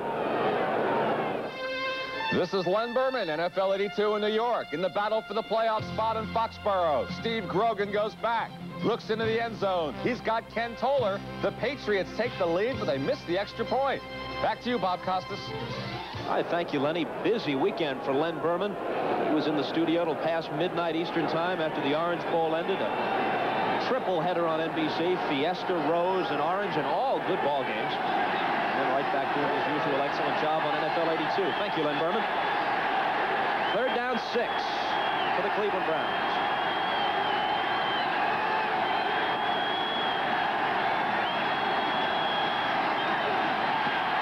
From the shotgun, overthrown, and he had a man open. Feature was there. And now what do you do? Punt. Bringing in the punter. If in fact they are going to punt, let's see who the upback is for the, I think it's Ambrose, number 52. Not known to run the ball, but kicking from the 32-yard line. If they were to try a field goal, it would be a 49-yarder within the range of most NFL kickers. Can Cox throw it? We may find out. Playing it straight. He's going for the corner. It's inside the 20, but it isn't what they had in mind. The net on this is only about 13 or 14 yards. 19-yard line will be the mark. 13-yard kick by Cox. 11:51. Steeler ball. We're in the 3rd quarter. Today's game is brought to you by Budweiser Light, with a clean, distinctive taste worthy of the king of beers, by Owens Corning Fiberglass Corporation, makers of Owens Corning's pink fiberglass insulation, and by Hertz, the car rental company that's #1 for everyone. Still 13-7 Pittsburgh. 11:51 to play 3rd quarter. Franco Harris 20 yards away from 100 for the day and adds only 1 yard to that total on 1st down. Let's give credit to Bob Golick there, jumping behind the center, Mike Webster. Made Franco Harris alter his route there a little bit. Quite a transition, and he's made it smoothly from linebacker to defensive line for Golick. I read where Sam Rutigliano said he hoped that Bob Golick never learned how to play nose man. That without any training, he's done a fine job. He's had 5 sacks in the last 3 games. His teammates have begun to call him Mad Dog. He's also had 20 tackles in those 3 games. Before today, Franco again. Good change of direction, and he gets 8. Clarence Scott, the free safety, the 12-year veteran from Kansas State, makes the tackle. I don't know how he does that.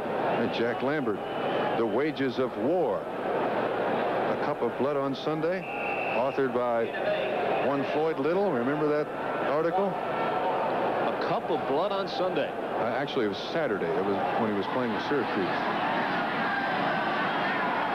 One of the great ones who wore number 44 for the Orangemen. Jim Brown and Larry Zonka, the others.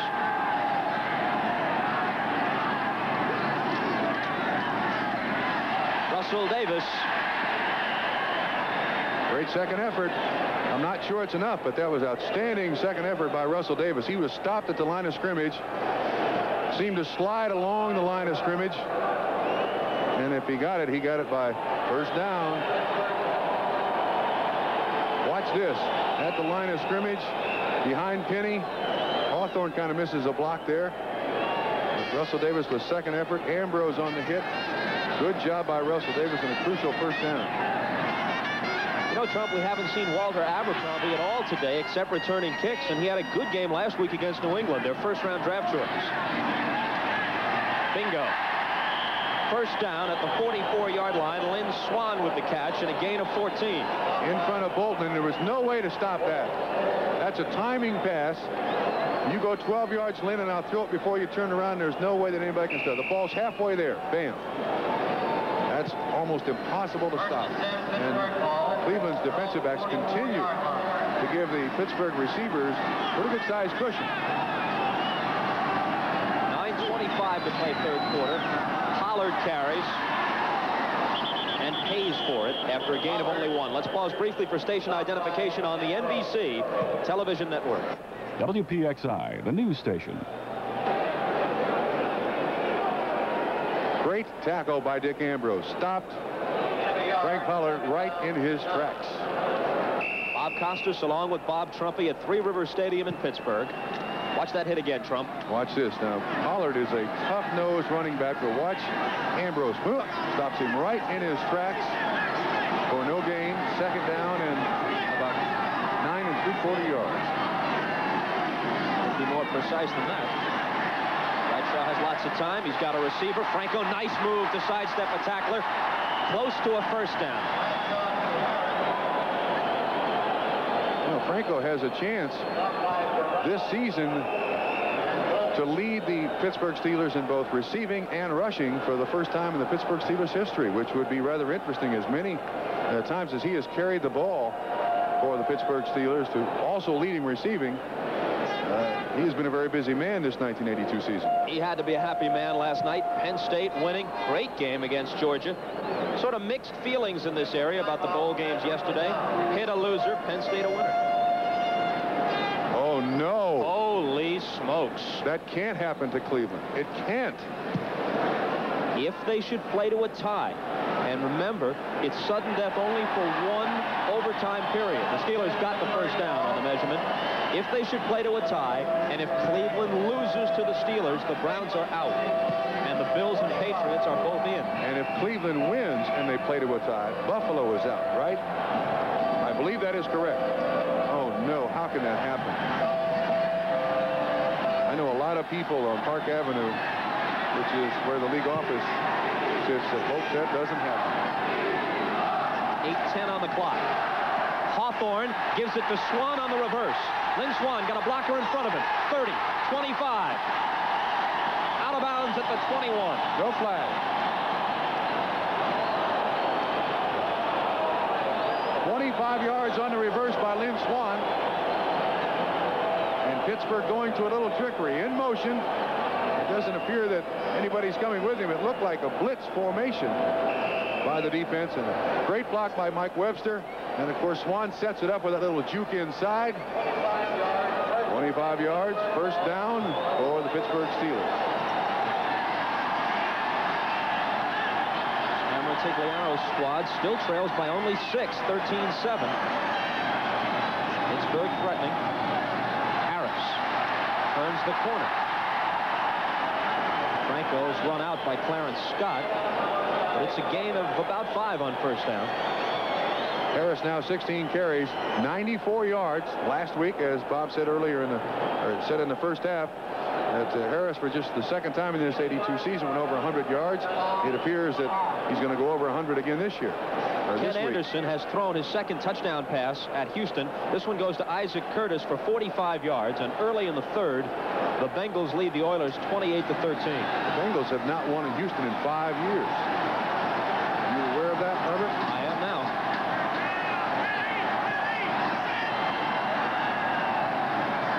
Second and 5 from the 15. Franco again, moving ever closer to 100 yards. In games in which Franco Harris has gained 100 yards or more, the Steelers are 42-4. 5 of those 100-yard efforts in postseason games. Is that right? Won all of those. 42-4? And it surprises me that earlier in the season, the Steelers tried to go to someone other than Franco Harris. Diversify their offense. Go to the backs out in the flat. Third down, they need 2. 3 wide receivers. Hawthorne in motion is one of them. Russell Davis lowers his head and gets the first down. First and goal at the 6. Second effort once again. Russell Davis, the big power back for the Pittsburgh Steelers. That's 2 third down conversions that he has turned in this drive. Watch the hit. Oh, he just crushes that poor defensive back, number 23. Brett.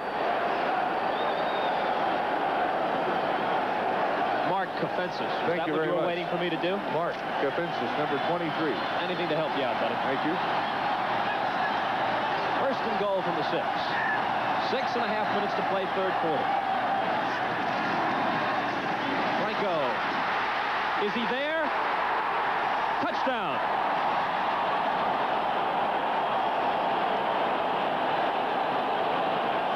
The 93rd touchdown of Franco Harris's career. He has 100 yards on the nose. There's the story and the reaction from the Steeler crowd.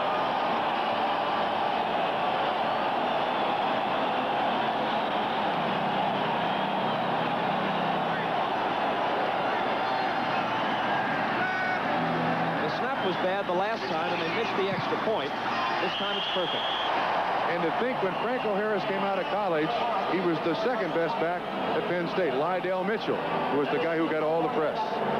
Steelers go up by 13 with 6:26 to play in the third quarter.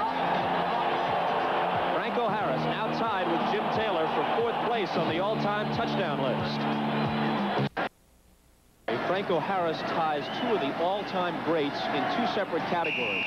The 42nd 100-yard rushing day of his career. 3rd best all-time, tied with O.J. Simpson. Jimmy Brown first with 58. Walter Payton still active, of course, with the Bears with 48. 93rd touchdown for Franco. 4th on the all-time list, a tie with Jim Taylor. Ahead of him, Jimmy Brown, Lenny Moore, and Don Hudson. Dwight Walker will bring it out.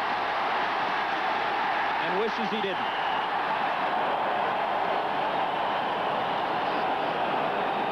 We'll watch once again vintage Franco Harris. His ability to stutter back there and somehow still accelerate through the defensive line of scrimmage and have the power to break a tackle to get in the end zone. For the time that he has been in the NFL, I still marvel at his ability to do that. Very few running backs can stutter back there and still gain the yards that he does. Marvelous running back. And the all-time record is not beyond his grasp. With a good season in 1983, he could pass Jimmy Brown for first place on the all-time rushing list. Incomplete for feature.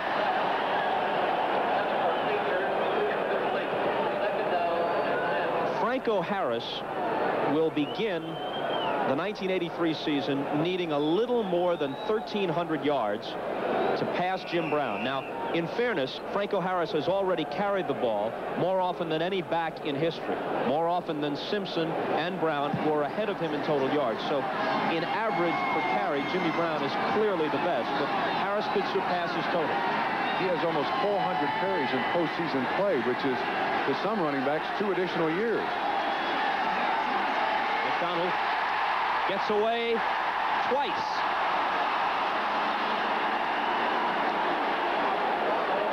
And down at the 16-yard line, or it will be 3rd and 8. Well, this game is quickly slipping away from Cleveland's grasp. Watch the pressure. 95, 90, Coors and Goodman. Robin Cole misses him. And then it's desperation. Get me on the ground somewhere. Finally, Merriweather on the tackle. Merriweather, the rookie from Pacific, 6 tackles last week against the Patriots as he began to come into his own. Another good performance today. 3rd and 8. 5:20 to play, 3rd quarter. Look out. Ron Johnson. A flag goes down, Trump. It was Johnson who knocked Steve Grogan of the Patriots out of the game on the last play of the first half last week. He's calling a shot to the head of the quarterback. The Patriots thought the same penalty should have been called on Johnson last Sunday, and it wasn't, as he ended Steve Grogan's day. We'll watch once again, I'm sure, to see if, in fact, there was an elbow thrown. It wasn't a late hit, Trump. It was where he hit it. Personal foul.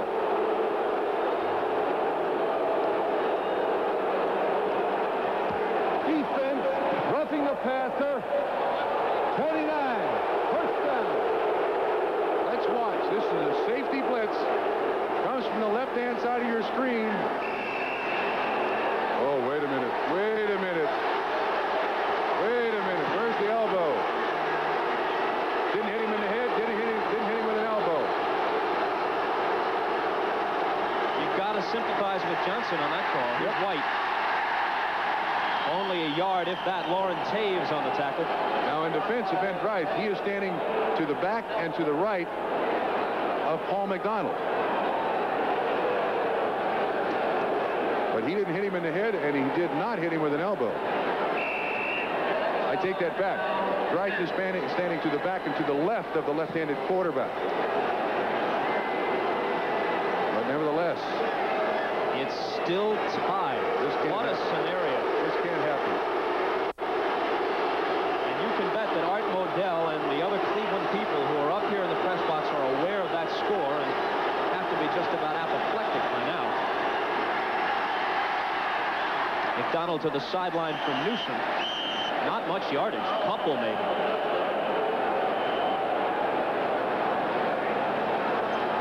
Watch Newsom once again. It looks like a pick. Donnie Shell in the initial coverage. Logan on the inside. But that's good for about a 1.5 yard gain. You're right, Bob.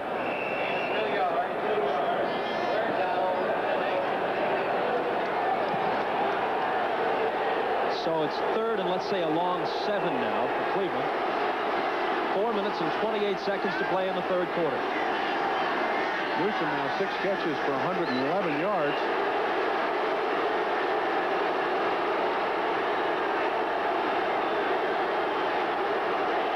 Steeler fans still incensed over the call against Johnson.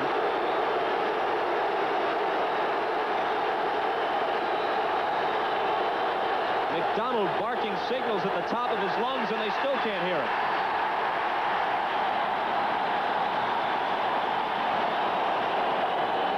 And the fans applaud themselves for making life miserable for the hated Brownies. Football in the Pittsburgh area is light. This is not a game. Listen to him.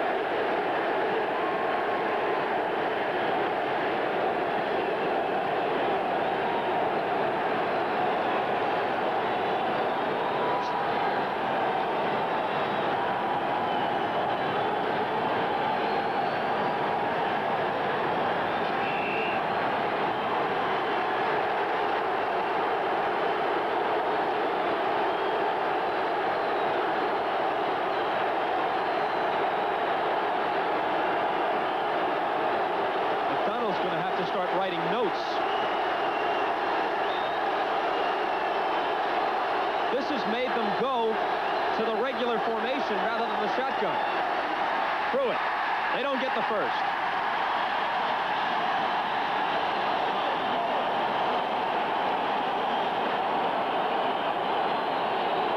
So Trump, that was more than just an annoyance. It had a tangible effect on what the Browns did. They lined up in a different formation as a consequence of the noise. This Three River Stadium, I repeat, the Pittsburgh Steelers are 83-18 in Three River Stadium. These people are used to seeing a winning team, and they have in the past had an effect on the opponents that come in here. Steve Cox's last kick was good for just 13 yards. This is returnable for Sid Moore. To the 36 with 3 minutes and 41 seconds to play in the 3rd quarter. We'll return to noisy Three Rivers after this.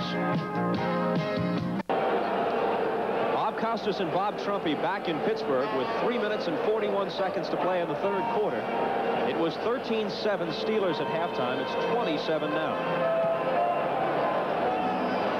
The worst of all possible things is presently happening to the Cleveland Browns. They're losing here 20-7.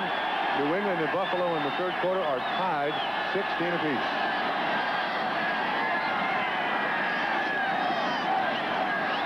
Pollard. Good yardage on 1st down for Frank Pollard. Now understand, it is not, and there is Art Modell of the Cleveland Browns. I'm sure he's been looking too at the scoreboard. 2 people to his left is Paul Warfield. One of the greatest football players ever. That's got to be tough for Art Modell to take.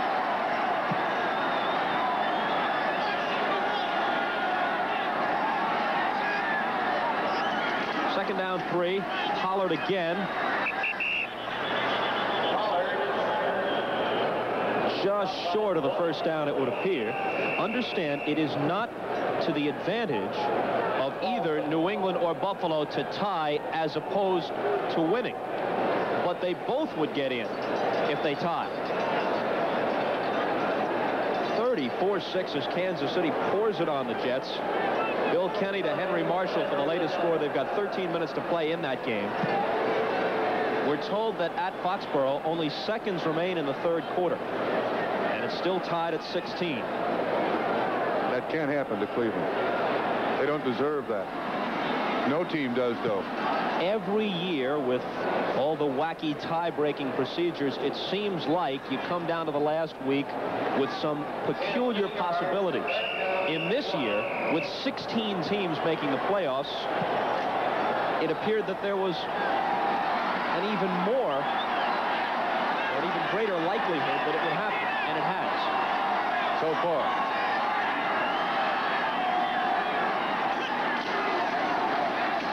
Russell Davis, they needed only inches, and even though he was smacked, I think he got it. Dick Ambrose met him, but not in time. Great hit.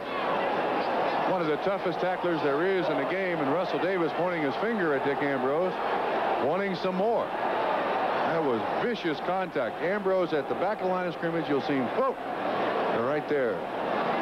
That is a great tackle, and he stopped him close enough that they are going to measure. In the air.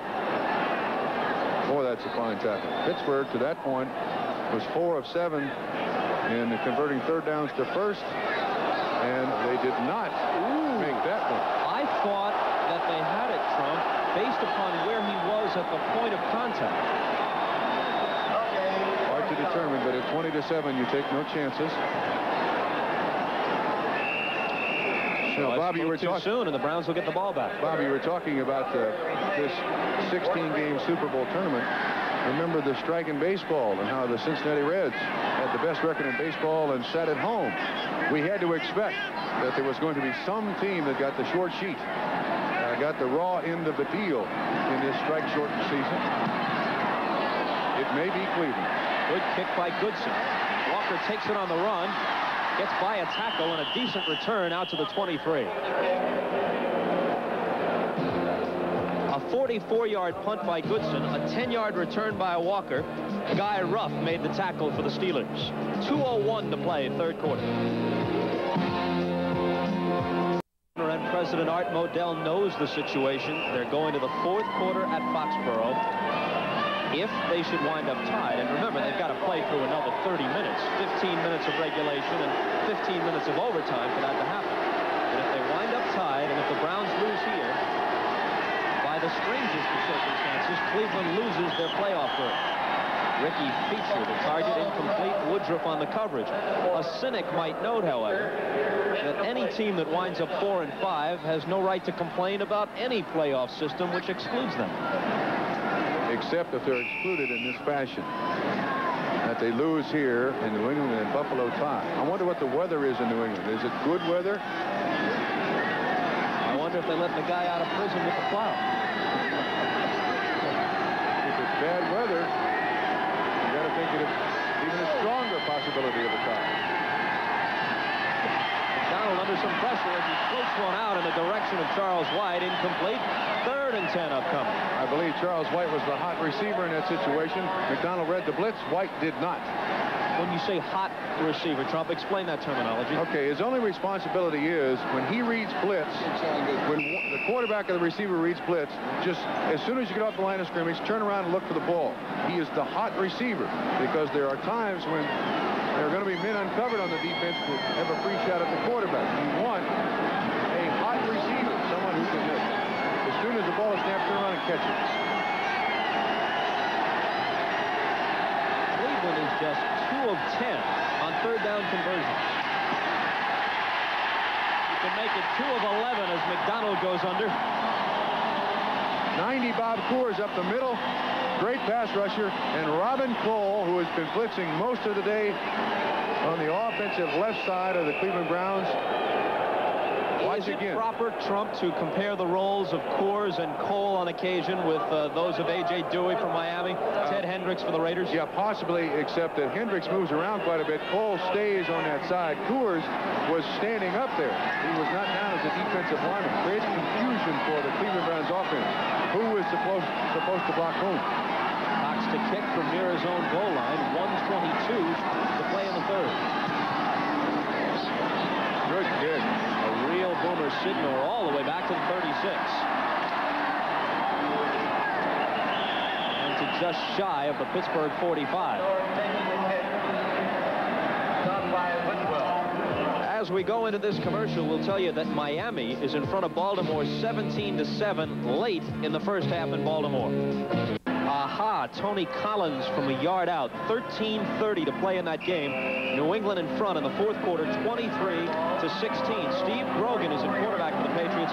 He's thrown 2 touchdown passes, one to Morris Bradshaw, another to Ken Toler. After he was knocked out of the game here in Pittsburgh last week and replaced by Matt Cavanaugh. Cavanaugh threw for 2 scores, and there was some thought that Cavanaugh would get the starting assignment this week against the Bills, but Ron Meyer goes with Grogan. Franco Harris adds to his total, which already exceeds 100 yards. The Cleveland Browns need a turnover. They have got to get the ball, and Walter Abercrombie finally coming onto the field, much to the delight of the Three Rivers patrons here. Speaking of New England, Trump, remember last week we were talking about Hog Hanna and how he had not publicly complained about the Ron Meyer regime. That changed in a hurry. He has to be traded 2 days later. All right. Here is Abercrombie, his first carry. Decent yardage, close to a first down. Excellent all-purpose back. He had a knee injury earlier in the season, and it seemed to slow him down a little bit. Bob Golick on the tackle. Well, let's watch the first-round draft choice of the Cleveland Browns and the gentleman who is going to the Pro Bowl. Backside pursuit, always vitally important in the NFL. And he's there to make contact on Abercrombie. Strong kid, that makes is. Potentially outstanding linebacking unit in the future with Cousineau, Clay Matthews, who's back now after a broken ankle, and Chip Banks. That's the end of the third quarter. Back after these messages from your local station. We start the fourth quarter at sold-out Three Rivers Stadium. And a look at what happened in the third period. Forget that, folks. That's not right. That's not correct, because at the end of the first half, each had 15 minutes of possession. The Giants are concluding their season at Philadelphia. Both clubs are 3-5. The Giants have some remote playoff possibility. They lead 23-14 late in the third. Russell Davis. Interesting play. Greg Hawthorne, a running back, was the trapper for the Pittsburgh Steelers. It appeared that he took on Bob Golick, and Mike Webster pulled out on an influence, and Russell Davis up through the middle. The stats. Those are the correct stats. The Steelers almost 100 yards more in total offense. Just a little over 2 minutes more in possession time. That block punt in the first half looms mighty big now. First down from the Cleveland 38. Bradshaw wants it all. Jim Smith. That all but finishes it. A great diving catch, and the Steeler lead goes to 26-7.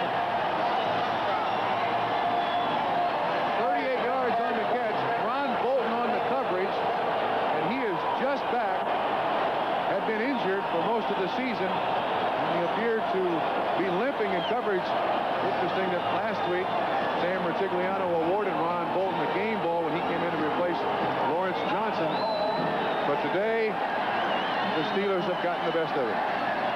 Well thrown by Bradshaw, plenty of protection. Let's see if we can see Bolton limping.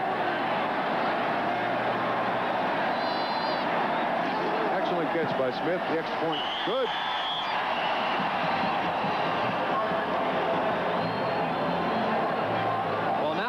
Hopes realistically rest on some kind of decision. Anything but a tie in Foxborough, and the Browns still make the playoffs. The game is brought to you by the 1983 Volkswagens. Nothing else is a Volkswagen. By the U.S. Army, a place to be all you can be. And by Merrill Lynch, whose ability to guide you through the intricacies of investing makes them a breed apart.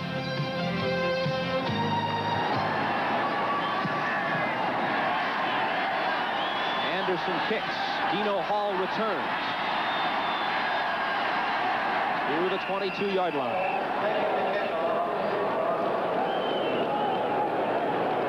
Bob Coors, number 90, got down and made the tackle. There's Ron Bolton, the defensive back, along with Hanford Dixon, trying to decide exactly how that touchdown pass occurred. What the move was. 4 plays, 56 yards, and a well-thrown pass from Bradshaw to Smith.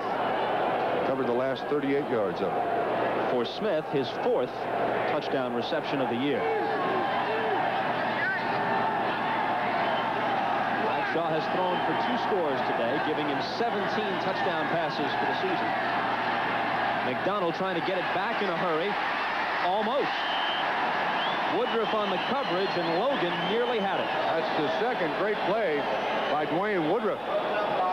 Just knocking the ball away at the last split second. The roommates, Logan and McDonald, once again trying to hook up.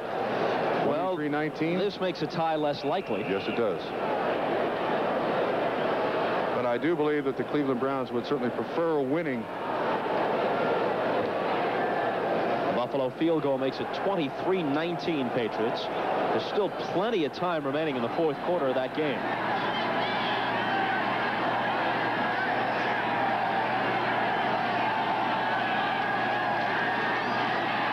Motion Cleveland. Threw it, couldn't hold it, and was he drilled by Mel Blount? 86 Dan Fulton was in motion at the line of scrimmage. Blount, who 2 weeks ago in Cleveland became the all-time Steeler interceptor with his 53rd interception, and he's 2nd among active players to Ken Riley of the Bengals, who has picked off 56 in his career. I think an even more amazing statistic is that Mel Blount. Decline a penalty. It's 3rd down. Illegal motion offense, number 86, Fulton, declined the penalty. 3rd down, but Mel Blount holds the Steelers' record for consecutive games at, I think, 183. He passed Ray Mansfield last week. At cornerback, that's rather impressive. That's actually total games played, Tom. Perhaps not consecutively. Blitz. McDonald escapes it, but winds up with the incompletion. Donnie Shell on the blitz. Steelers taking a chance. Strong safety blitz. Had there been a right-handed quarterback there, he wouldn't have got that pass off. You realize that? Shell came from the backside. McDonald still able to throw the ball.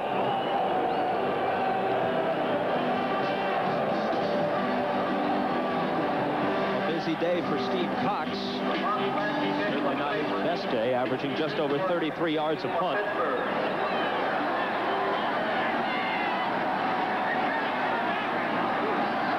Sidnor's the deep man at the 40. Good kick by Cox. Drives him back to the 30. Can't get outside. Just a 4-yard return. Flag down on the play. 49-yard kick by Cox. Curtis Weathers made the tackle. Oh, but it'll cost the Browns. The illegal man downfield. Pittsburgh would prefer the ball. Field on a kicking team. Decline the penalty. 1st down, Pittsburgh. You're right. The Steelers will take it at the 34-yard line. Now, for some of you, except for those of you in the Cleveland-Pittsburgh areas, we're going to take you to the Buffalo-New England game. 27-7 Steelers.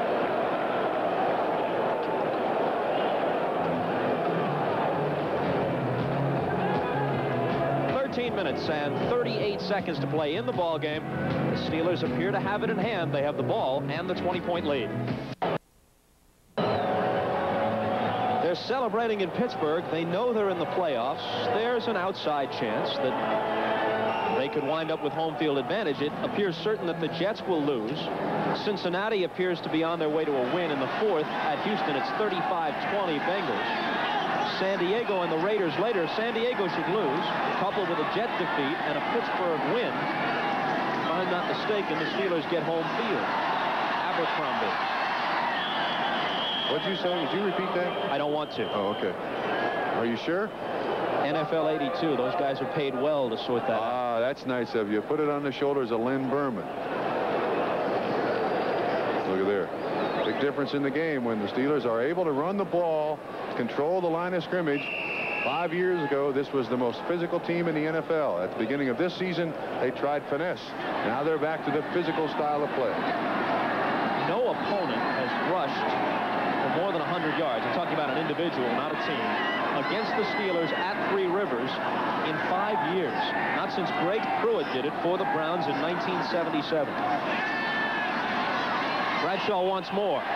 Stallworth, incomplete. Not a fumble, incomplete.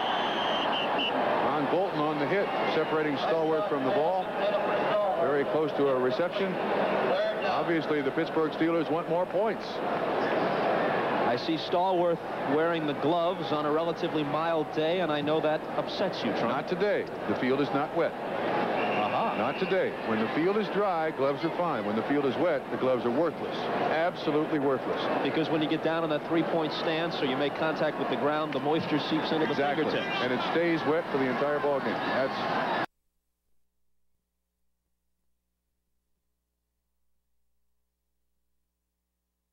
Exactly. And it stays wet for the entire ball game. That's looks like McDonald, Sipe, and Rick Trapano, the third-string quarterback.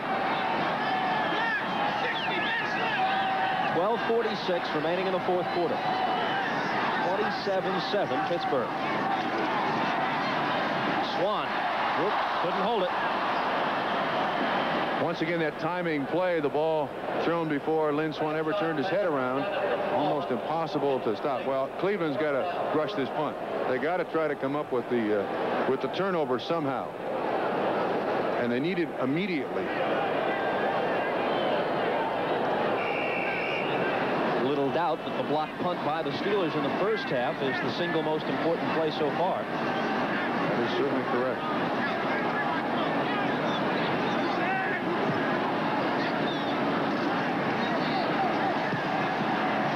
Gets his bare foot into one, driving Dwight Walker inside the 20. Got to be a flag here. The ball is loose, but it really doesn't matter. He was hit before he had a chance to field it, and the penalty is against the Steelers. Sam Washington made the contact. 46-yard punt, and the receiver must have a chance to catch the ball. No chance there. Dwight Walker there trying to make the catch.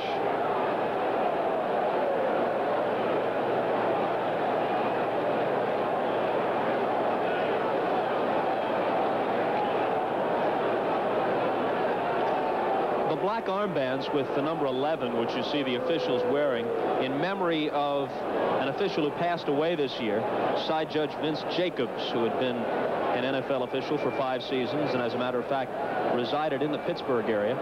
Interesting. Why would they go back to where the ball was dead? Ah, yeah, he's going back to the spot of the foul. Yes, okay. And then he marks it off from there.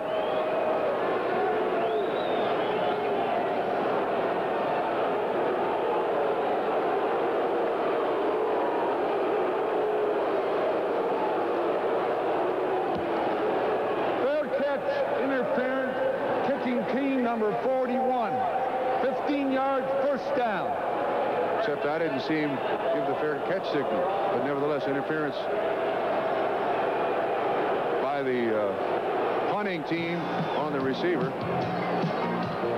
12 minutes, 29 seconds left. Browns ball, but they're in a deep hole. Terry Bradshaw now with 17 touchdown passes on the year, but it's hard to believe that Dan Fouts would have a game where he wouldn't throw for at least a couple, and Fouts began the day for San Diego with 16. Joe Montana of the 49ers had 15 coming in. They were the leaders.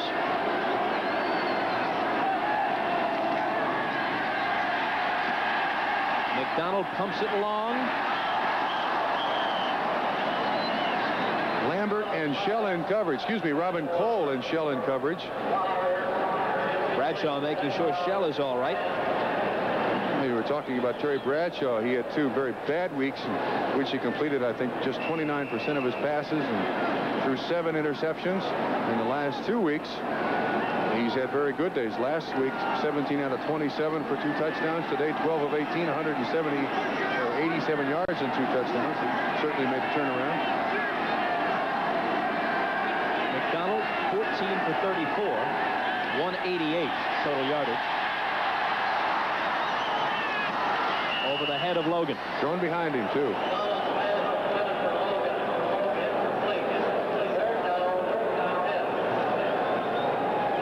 It's zone coverage. We'll watch Logan by himself. You see he passes up one defensive back. And he's just trying to find the dead spot in the zone, but it's thrown behind him and high. That would have been a miraculous catch had he made it. And McDonald did have time, although somewhat pressured. He still had enough time to get it in there between the numbers. 3rd and 10 now for Cleveland from their 37.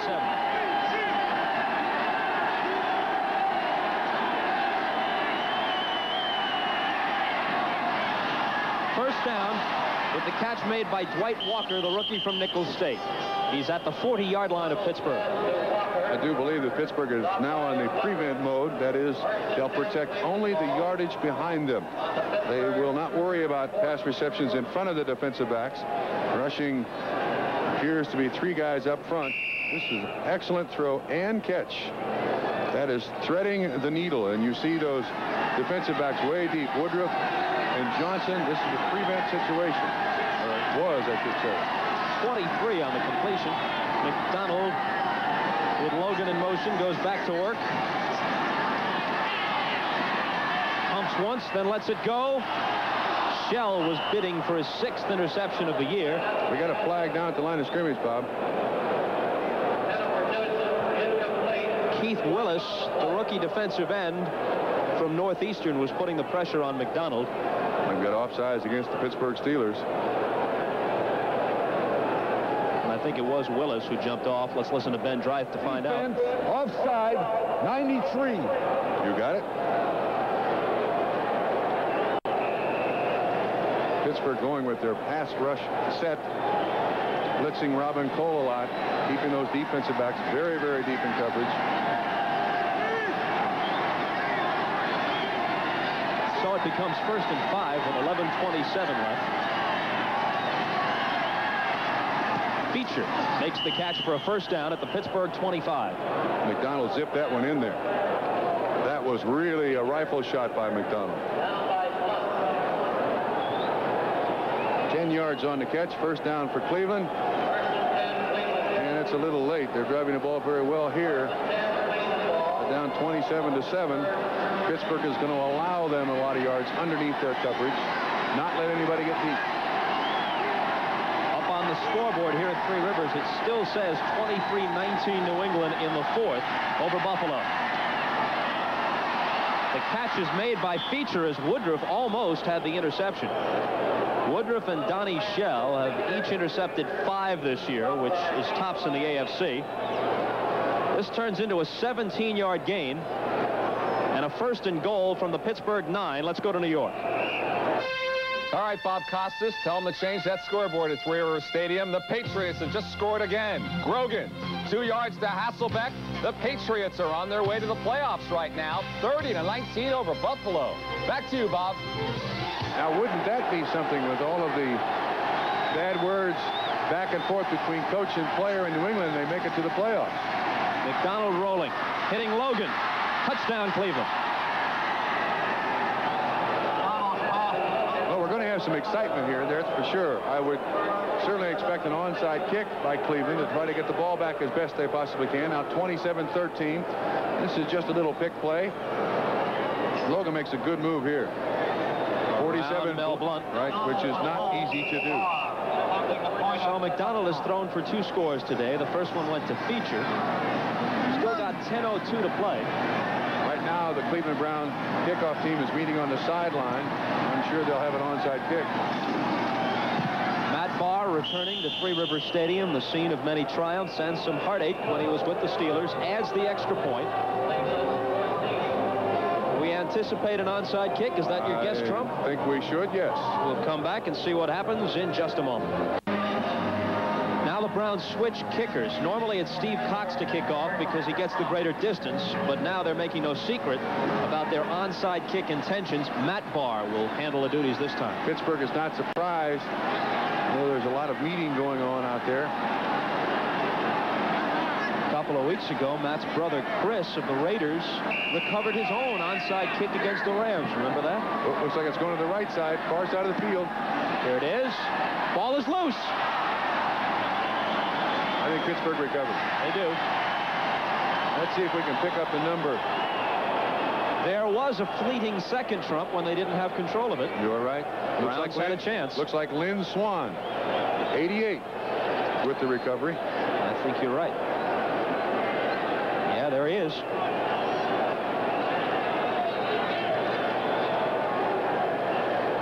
This ball got by Lynn Swan, and then he manages to come back and get it. Excellent job by Mr. Swan. Hanford Dixon was the guy who was trying to steal it from him. Anything's legal in those situations. Just about anything is legal. Well, Bard did a good job of placing it and making it a tricky hop to handle. Can't ask for more than that. It's always part luck and part skill on an onside kick. Here's Abercrombie. Walter Abercrombie is into Browns territory at the 42 and a gain of 14. Well, now, unfortunately, Cleveland's got to go all out. Blitzes. They got to try to anticipate the snap, be there as the ball is snapped to create a turnover somehow. Philadelphia comes roaring back. 24-23 in the fourth at Philadelphia. It was 23-10 just a short time ago in favor of the Giants. Kansas City 37-13 in the fourth at home over the Jets.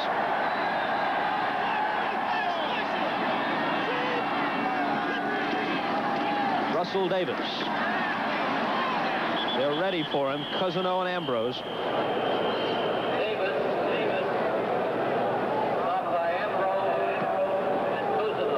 28-0 in the fourth. This will make 2 victories for the Redskins this year over the Cardinals, and Washington will finish with the NFC's best record at 8-1. Cardinals will go to the playoffs anyway at 5-4. Cincinnati and Houston looks like a wild one, 35-27. How much time is left? Just over a minute, so the Bengals appear safe. Abercrombie. Notice Clay Matthews in the ball game for the Cleveland Browns. He out with the. He has a plate in his ankle. Broke his ankle in the early stages of the season. First game, to be exact, against Seattle. And this is his first action since then.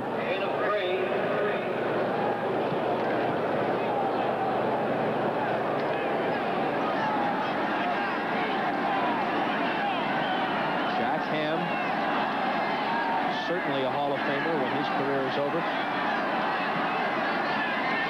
Cincinnati, Houston is a final now. Bengals 35, Oilers 27. Bengals look like they have home field in the playoffs. Russell Davis.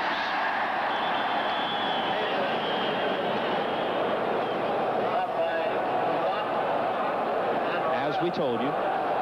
First time the Bengals have won in the Astrodome in 5 years. Well, now it's 4th and short coming up for the Steelers. Clock is running, exactly 8 minutes left. Looks like they're going for it.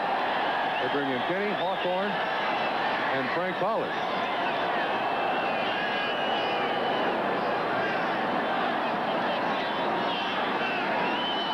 A field goal try would be about a 50-yarder. Better hurry. There's 10 seconds left on the 30-second clock.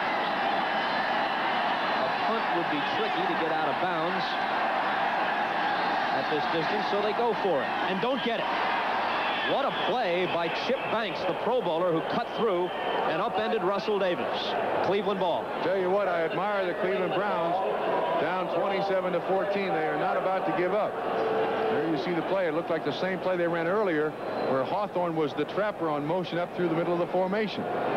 So far as I know, Franco Harris is not hurt, with a seemingly comfortable lead, or one they thought to be comfortable a few moments ago.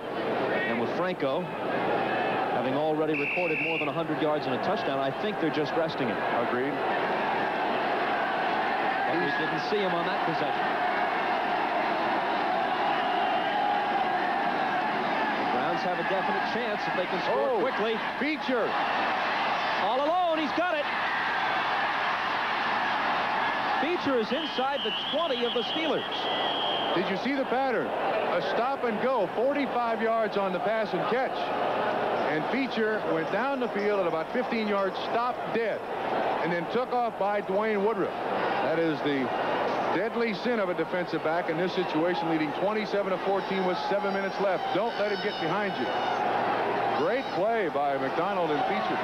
He got behind Woodruff, who had the primary coverage, and before Ron Johnson could arrive from his free safety spot to help out, they had the big gain. They score here. All kinds of time remains. 6:47 on the clock as they snap it. Jump ball and picked off. Mel Blount with superior strength, able to keep the ball up in the air. It slips out of Feature and Mel Blount's hands into the hands of Ron Johnson. That's another drive they've stopped. That was a heck of a play by Mel Blount. Both he and Feature had their hands on the ball. Watch closely.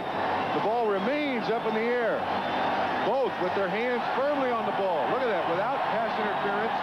He keeps the ball in the air. And there's Johnson, the right man at the right place at the right time. I'm telling you, Cleveland's got to feel like every time they come to Three River Stadium, whatever you can drop on the chalkboard to go wrong will in fact go wrong. They were on the verge of making this game very, very interesting. 6:37 remaining. Abercrombie for nothing. He's still on his feet. Look at this. Abercrombie still alive. No flags. It all counts. Sam Ratigliano may feel that on another occasion the whistle would have blown. It was close. They could have blown the play dead. They gave Abercrombie the second effort. He spun away, and instead of no gain, it's a 34-yard run. Not a bad job by Abercrombie. You see Chip Banks. Great contact there, but he's able to keep his feet. What an acrobat. And then it's a foot race. Watch the acceleration here. Around that corner by Clarence Scott.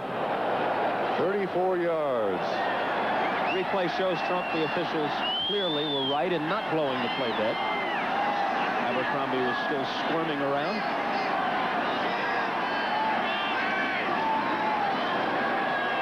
Bradshaw pumps it long.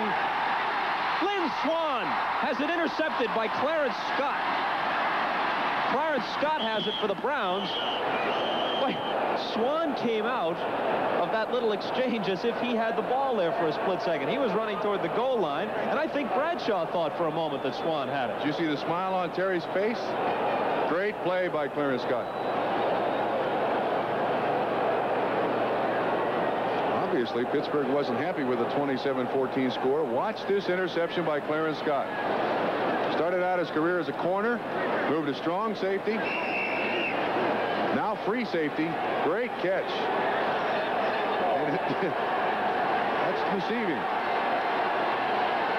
That's the 8th pass that Scott has intercepted against the Steelers in his career. Looked like the Steelers were offside. A diving attempt at an interception. Newsom went the wrong way. Or McDonald somehow missed communication with Newsom. Newsom broke to the outside. The ball was thrown inside. It was Johnson who had the interception just a moment ago, trying to make it 2. Johnson appears to be shaken up. Correct that touchdown total for Bradshaw. He's thrown for 2 scores today. That's 2 straight weeks. 58 defense.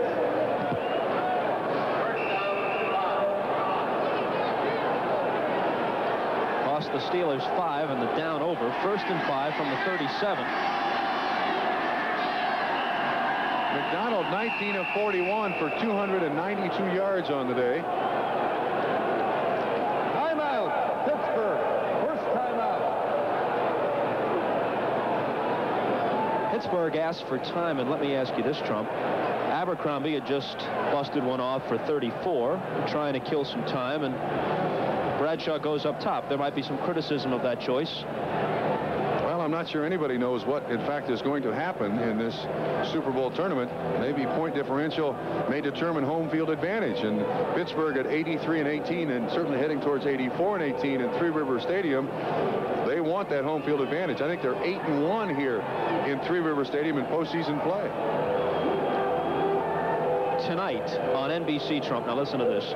The time travelers duel with Spartacus in ancient Rome on the Voyagers.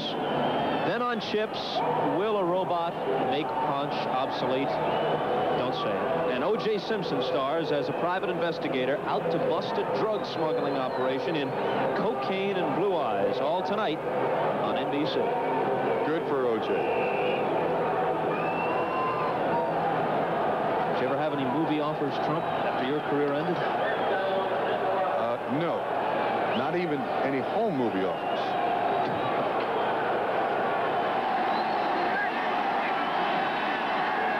The Browns are on the critical list, but they are not dead here. 6:07 left.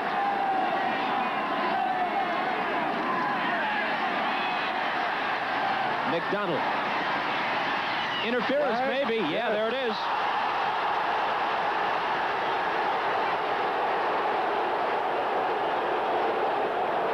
Dan Fulton was kind of taunting Ron Johnson, who had the flag thrown on him, and as Fulton headed back the other way, Blunt gave him a belt. And now the hostilities boil over elsewhere, and Sam Rutigliano comes out on the field to help break it up.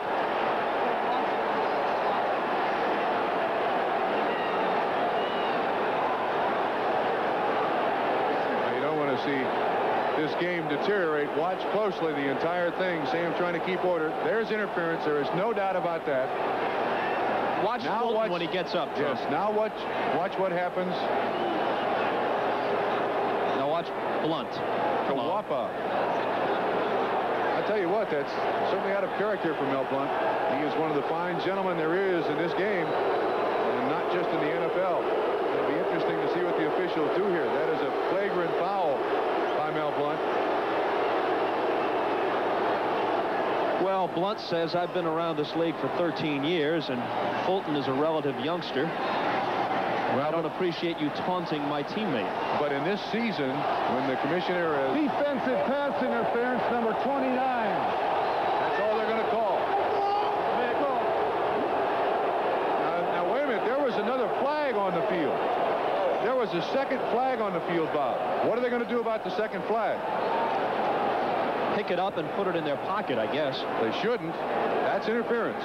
It's by a very small amount, but that is interference. Now, I wonder if we'll be able to see the second flag thrown. Because this is extracurricular activity. I am very surprised. Do you see a flag come in there? Let's see if they'll add to that. Well, that's what Deacon is saying. There was a second flag thrown. Where is the second flag? I think Sam Rutigliano was saying that for the shot on Fulton by Blunt, there should be another 15 yards added to it.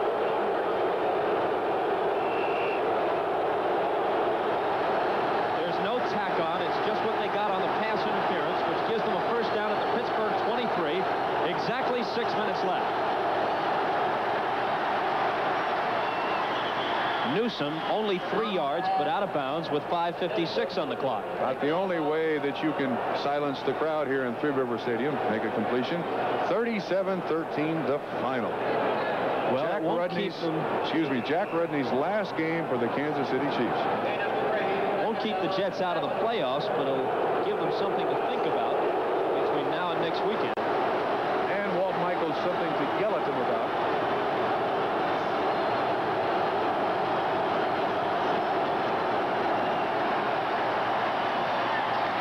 Newsom again and out of bounds again. They needed 7 for the first down, and they have very nearly that. That's Newsom's 8th catch of the day. And the Cleveland Browns just trying to get a little bit at a time. These fans in Pittsburgh are aware of all the possibilities, apparently, because they cheered rather heartily when the Jet defeat was announced. They know that that, coupled with the San Diego loss against the Raiders and a Pittsburgh victory here over the Browns, would give the Steelers a home field edge in the playoffs. First time they put the ball on the ground in a long time, Johnny Davis. It was 3rd and less than a yard. Davis's first carry of the day. It's a final. So Cleveland is in the playoffs no matter what happens here. 30-19. Buffalo is out. New England is in. Well, that's good. Nobody wanted that to happen, to come down to a tie ball game. McDonald now 20 of 42 on the day for 302 yards.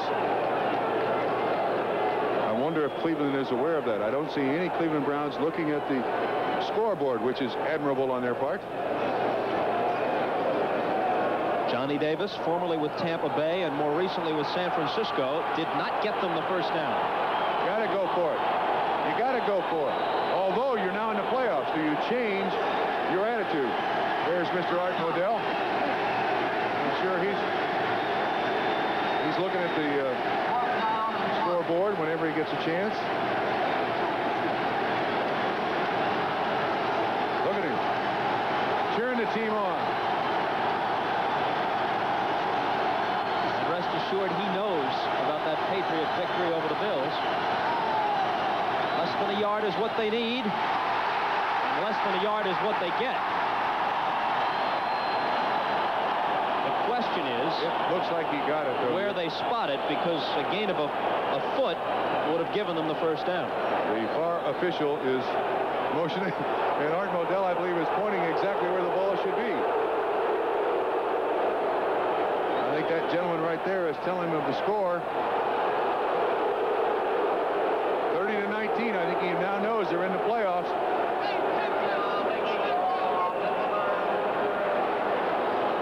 And they have the first down. Now, if by some miracle the Browns should win this game, and both these teams wind up 5-4, the Browns go ahead of the Steelers with regard to the playoff pairings by virtue of having beaten them head-to-head twice. The end zone for Logan, incomplete. Boy, this has turned out to be a heck of a game. What would this game be like without that block punt? It would now be 20-14. Without the drop touchdown pass by Fulton or the interception by Johnson, which snuffed out a drive just a short time ago. A lot of things have happened on this day in Three River Stadium. Most of them against the Cleveland Browns. But Pittsburgh has played well. They have played outstanding football, and each time that Cleveland's gotten down this close, they've always come up with a big defensive play. Touchdown! Ricky Feature, his second touchdown reception. We've still got 4 minutes and 52 seconds to play, and the Browns are within a touchdown. And now that missed extra point certainly looms as a big play. Total zone, 3 guys on the pass rush, and how McDonald got that through all those hands, beyond me. Ron Johnson on the inside. It appeared to be Lambert on the outside. Great pass. McDonald holds. Matt Barr kicks. They're within 6. My goodness. Onside kick again. Will they try it on the same side? Let's look and see who lines up in the second line on the near side of the field this time. Swan got it last time. They may try somebody else. Trump, I don't think they should try an onside kick. With nearly 5 minutes remaining and they have their timeouts left, I'd kick it deep. Matt Barr is coming on the field. I'm not so sure I agree with you. Next weekend, Trump, the first round of the Super Bowl tournament here on NBC, the beginning of the long road, the strange road this year to Pasadena. We'll bring you all the action next Saturday and Sunday as 8 AFC teams battle in the first round of the playoffs. Check your listing for the game and time in your area. All here on NBC Sports, the home of the Super Bowl. All right, on the far side in the second line for the Pittsburgh Steelers is Lynn Swan. On the near side is Jim Smith, number 86. That's Swan on the far side. On the other side is Jim Smith, two of the best right there. There's Smith. The Giants came back to win at Philadelphia on a Joe Danello field goal, a 25-yarder with 6 seconds left. They pull it out 26-24. They have some kind of faint playoff hope yet, the Giants do.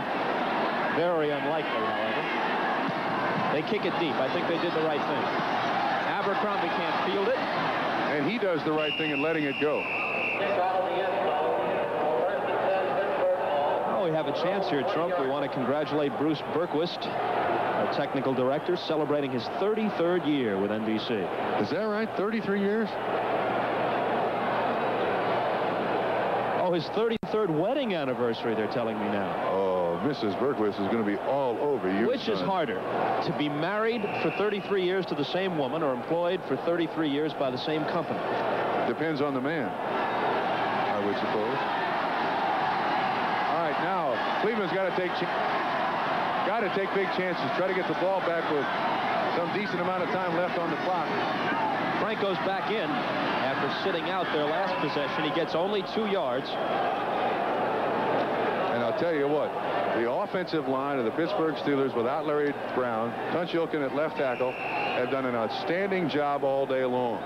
When they need yards, they always seem to get yards. And I would tend to think that Abercrombie and Harris are going to get the ball an awful lot in the next 3 or 4 minutes. Cleveland expecting that. They've got 4 defensive linemen now, I noticed. We're down to 4:05 to play. Sweep right. Flag goes down, and so does Franco for a loss.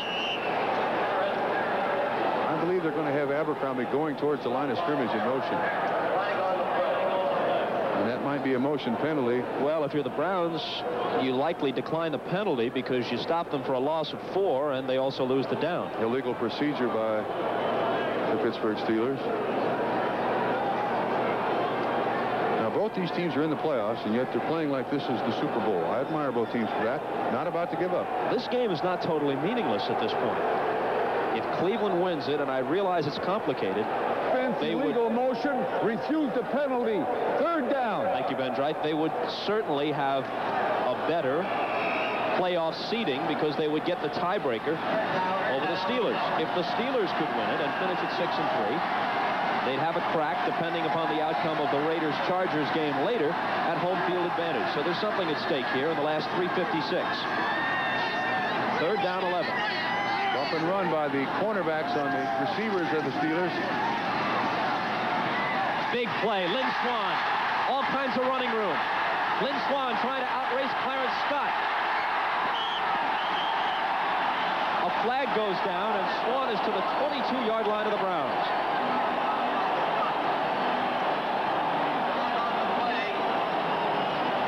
I think Scott might have grabbed him by the face mask as he was shoving him out of bounds. 57 yards on a catch by Swann, and you're right, it is face mask, and it was a real pushing and shoving match at the line of scrimmage. Swann wins, but I'll tell you what, that's great coverage. That is great coverage. It's perfectly thrown by Terry Bradshaw. Face mask number 22, 5 yards. That's a 1st down. Lynn Swann, who is still without a touchdown reception this year, has caught 5 passes today for 104 yards.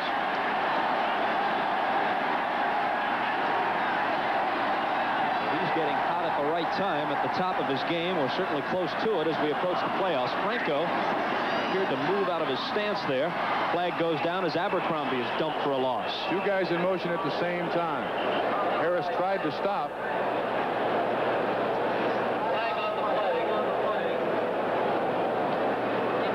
Penalty stops the clock with 3:40 left.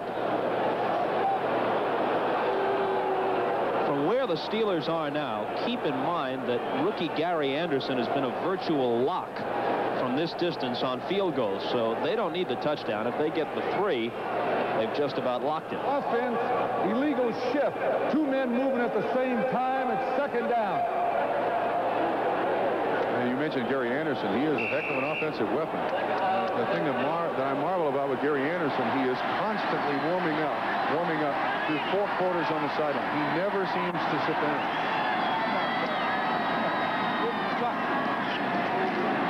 Franco on 2nd and 15. They're not going to chance it right here. They're going to keep it on the ground, I would think, and allow Mr. Anderson to kick once again. He's missed just 1, and that was the 56-yard attempt. There he is. He is always warming up. He was watching that little piece of paper to see where the wind is blowing. He does that the entire game. I would think that when the game is done, he is as exhausted as Franco Harris is after carrying the ball 25 times. Even if they gain nothing on this play, it'll be just a 34-yard field goal for Anderson.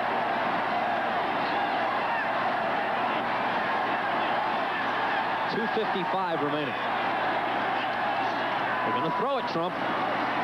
Lots of time. Whoa. Dangerous. Incomplete. My goodness. I bet you Chuck Noll took a deep breath on that one. There were 2 Browns as well as 2 Steelers in the vicinity, and just about everybody had a crack at it. Still got a smile on his face, though.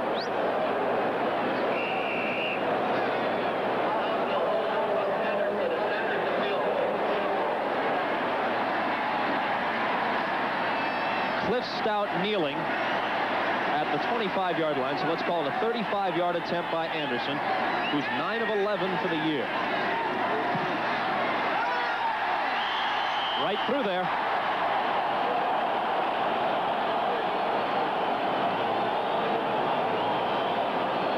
The rookie from Syracuse makes it 30-21.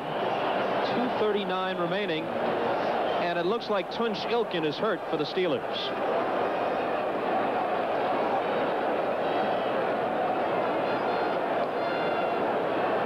Bob Costas and Bob Trumpy at Three Rivers Stadium in Pittsburgh, where the Steelers held a 27-7 lead until Paul McDonald rallied the Browns with a couple of touchdown throws to make it 27-21. Then on a crucial 3rd down on this last drive, Terry Bradshaw threw a pass to Lynn Swann, which wound up good for 57 yards, and it led to a field goal by rookie Gary Anderson. And on that field goal play, Tunch Ilkin was hurt, and that is Ilkin down and being tended to on the field. Here's the Bradshaw to Swann pass, Trump. You see Bradshaw almost trip and fall down going back. This is great coverage by, I believe, Hanford Dixon on that particular play, but it's just perfectly thrown by Bradshaw, leading Lynn Swann just as you want to draw it up and teach anybody, and Swann just legs it down. Over 100 yards in receptions, and a face mask penalty there by Clarence Scott added a few more yards to it, and it resulted in the 3 points and some breathing room now for the Pittsburgh Steelers. Now we have 2 minutes and 39 seconds remaining.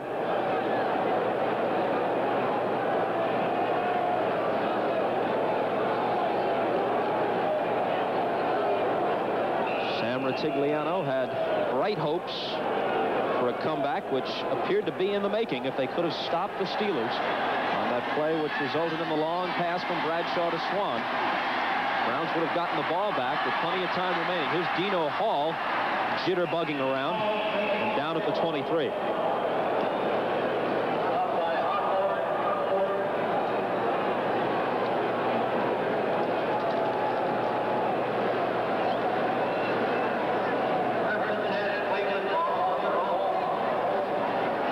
For those of you just joining us, by virtue of New England's victory today over Buffalo, the Browns are in the playoffs even if they lose.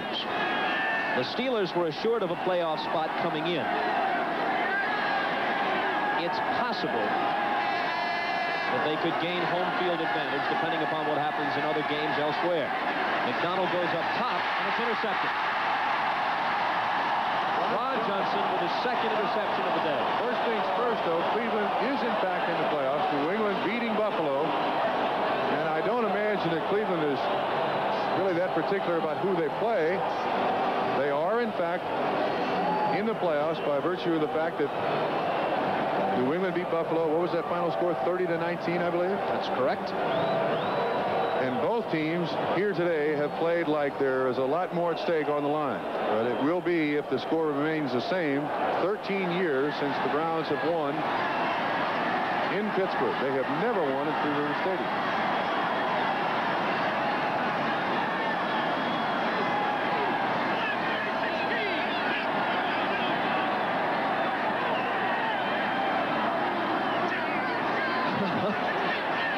What's it going to be, Terry? Going to be Abercrombie. Short yardage on first down. Clinton Burrell might have been a bit overzealous. I don't know what happened to Bradshaw there. He may have thought that the 30-second clock had expired, but it has not. 2 minutes left. We've reached the 2-minute warning, and as always, that brings us to another one of our fantastic finishes features. Take it away, guys.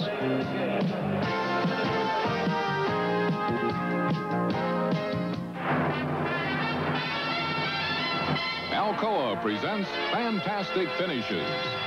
1975, Bum Phillips versus Don Shula. Needing more than a field goal, Dan Pastorini hands off to Ronnie Coleman.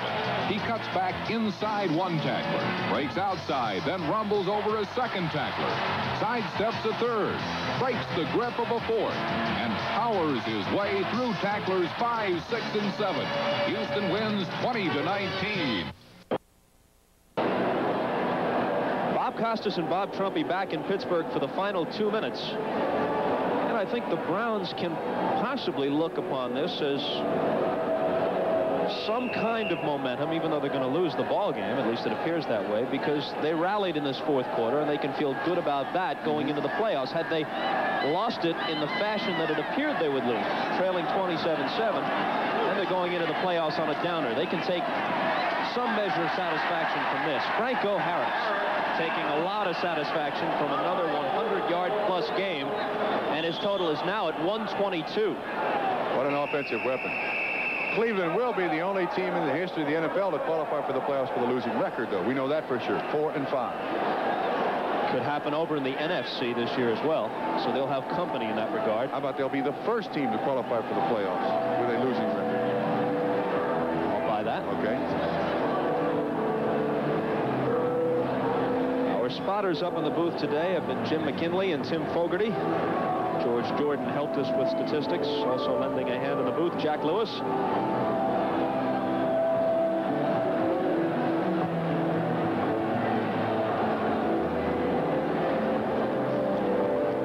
How many times have you seen in the last 11 years Franco Harris at the end of a ball game for the Pittsburgh Steelers just eating up time and yards to ensure the victory for the Steelers?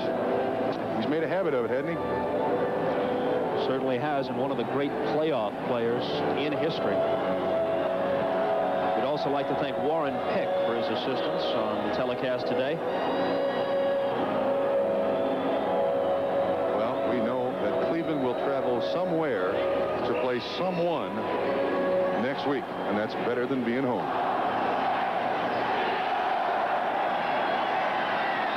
Third down 2 now for the Steelers from the Cleveland 40-yard line. So they don't give up here. Bradshaw's going to throw again. Here's Franco. Franco Harris inside the 25. Steelers don't abandon the passing game until the final gun, Trump. And now is the time when tempers seem to flare. I do believe that. Look at that final. Washington finishes at 8-1, so the momentum and the good feeling that Joe Gibbs' team developed at the end of the 1981 season carried over this year. They win 8 out of 9.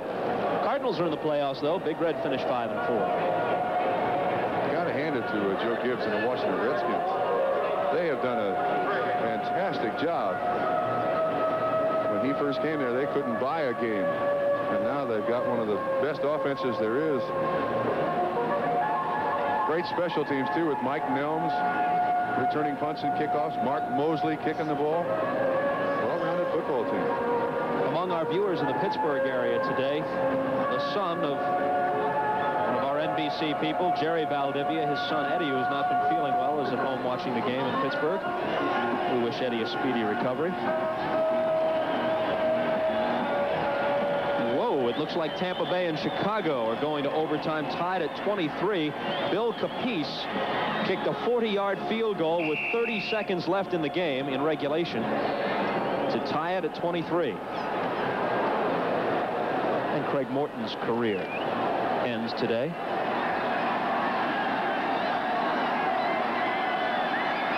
There's that score, 23-23 in the fourth quarter. Abercrombie, penalty marker down.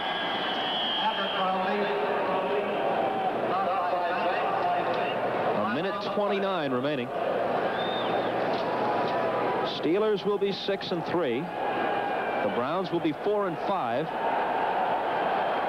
And the people in New York, Lenny Berman and company on NFL 82, will tell you all about who's in the playoffs. This gentleman has no idea where he is. Offside 79. First down. The exact moment I said that, the camera switched to Ben Dreif. I didn't mean to imply that the official had no idea where he was, but rather the fan who was now being led away by the gendarmes. The coordinating producer of football on NBC is Ted Nathanson. The telecast of today's game was produced by David Stern, and Ted Nathanson was here in Pittsburgh to direct it. Our technical director, Bruce Berquist, associate director, Brian Orentrack. Happy New Year, fellas, and thanks for your help today. And happy 33rd anniversary to Bruce Berquist and his wife. That's wedding anniversary. Yes, anniversary. That's why I included his wife.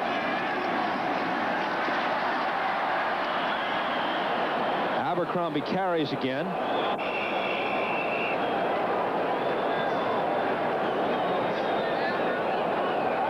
Cleveland, last timeout. First down.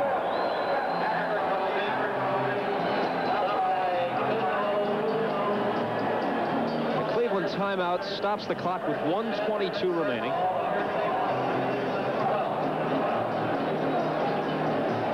It was 7-0 Steelers after one, 13-7 Pittsburgh at the half. It grew to 27-7 in the fourth quarter before the Browns rallied to make it 27-21. Then a Gary Anderson field goal gave the Steelers their present margin of 9 at 30-21. Again, a reminder, the first round of the Super Bowl tournament here on NBC next Saturday and Sunday. Check your local listings for the game and time in your area. The country will be split. Parts will see one game, parts will see another. And of course, we will switch back and forth during all of our coverage to try and give you as much a flavor of everything that is going on as we possibly can. Unofficially, we had Franco with 122 yards earlier.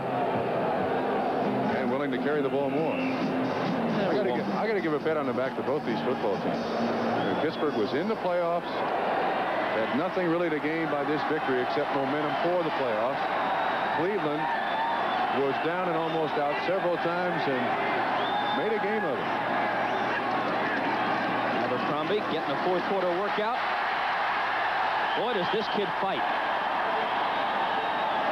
What are the chances that on 2 successive years the Pittsburgh Steelers have first-round draft choices both from Baylor? Am I correct? Hawthorne? Separated by a year. Hawthorne in 79 and then Abercrombie. Yeah, Malone was the one that was in between. But what are the chances of that? 2 first-round draft choices from Baylor, both running backs, although they use Hawthorne as a wide receiver. I'd say that's pretty odd. Abercrombie gets them a 1st and goal at the 1. Abercrombie 9 carries for 72 yards.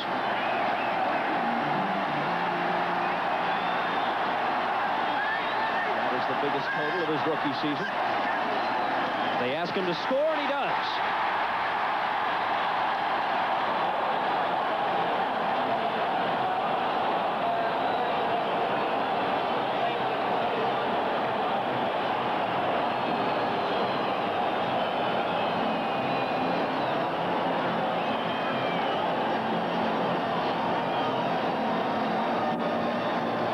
Jump by Abercrombie into the end zone. 36-21. The extra point coming up. Oh, another bad snap, but Stout gets it down, and Anderson kicks it through. Great job by Stout.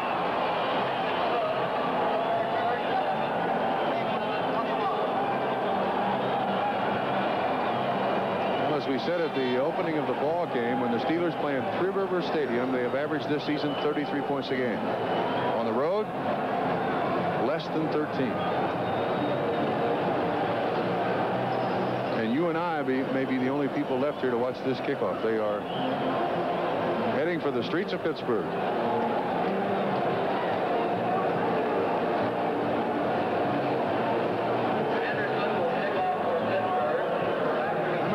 pay attention to the holder, but watch the job that Cliff Stout does. Snap way wide. He manages to get it on its point, and Anderson, with that strong leg, gets it through. I am truly amazed in watching the work that Gary Anderson has done this year. And in considering his record, 18 of 19 in his senior season at Syracuse, that he lasted until the 7th round of the draft and then was cut by Buffalo. How about Rich Carlos of the Denver Broncos? Was a total walk-on for the Broncos, one of 478 guys to just show up at a workout camp and displace Fred Steinfurt, who was an All-Pro kicker in 1980. Kicker seemed to move in and about through the NFL almost at will. They're here 1 year and somewhere else the next. Dino Hall trying to get outside. Dino with a little excitement, but they run him down at the 36.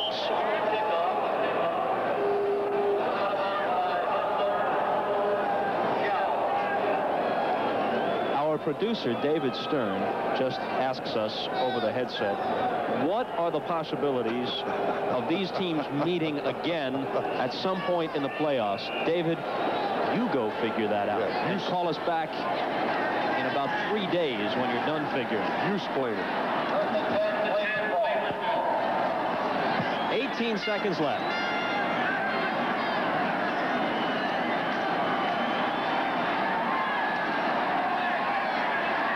Hello, another interception. Here's Jack Lambert. Little fun. He watched the Cal Stanford game, pitches it back to Donnie Shell. Rugby in Three River Stadium. 5 seconds left. The desperation pass. Looked like a center fielder there, catching the 3rd out, did he not?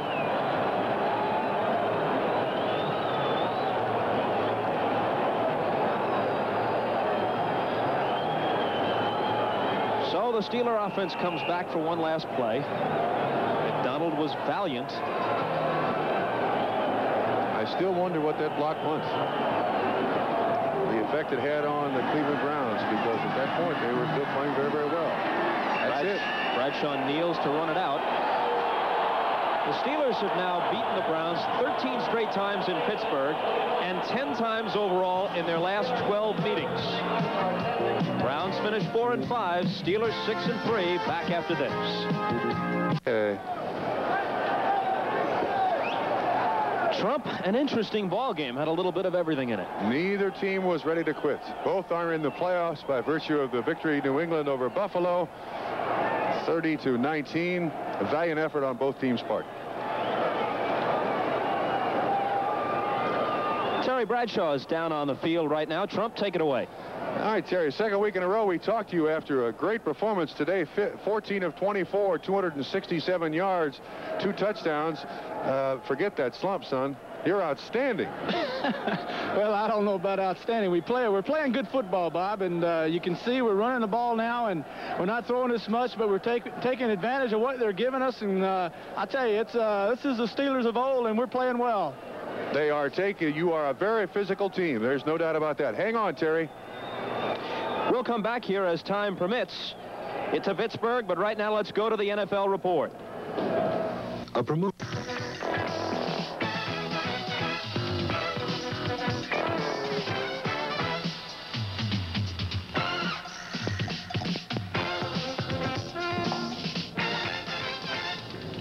Well, it has been a foregone conclusion, and you knew the Steelers were in the playoffs even before today's 37-21 victory. But as things are developing today, there is now the possibility, I say possibility, and there are so many possibilities about these playoffs, that the Steelers will be starting the playoffs here at home. That remains to be seen. What we will do here on the 5th quarter in the next few minutes is take a look at today's game and get some live interviews from down at the Steeler locker room. Final score, Pittsburgh 37, Cleveland 21. It was close at halftime, 13-7. Steelers pulled out, and then the Browns staged a bit of a comeback, but Steelers come back to win it on the field goal and the Abercrombie Insurance touchdown. So let's take a look at the first half highlights and see how things developed and how the Steelers got that 6-point lead at halftime. In the first quarter, Cleveland starts out, or rather gets to, the Pittsburgh 45. Mike Pruitt fumbles it away. Woodruff made the hit, recovered by Edmund Nelson. So on the same possession now, Steelers driving. Bradshaw to John Stallworth, 5 yards. Or rather down to the 5. He moved into 12th place on the all-time list with that one. Then with this touchdown pass, Ray Penny the catch on the tackle-eligible play. That makes it 7-0. Steelers up on top. Now Cleveland on their own 48. Paul McDonald deep on the 3rd and 8. Woodruff makes the interception. Had a heck of a game today. 5th interception of the year, ties him with Donnie Shell. Now Bradshaw intercepted by Chip Banks. Turnabout fair plays. The Browns get it back. And Paul McDonald makes something of it. Scrambling out of the pocket to his left, the lefty from Southern Cal, past Ozzie Newsome. He turns it into a 56-yard play. Pursuit by Woodruff there. Washington couldn't catch him from behind. McDonald TD pass here, rolling out again to Ricky Feature, and it is a 7-7 ball game. Now, one of the big plays of the game, the big play of the first half, right there. Johnny Rodgers, the rookie, blocks the punt.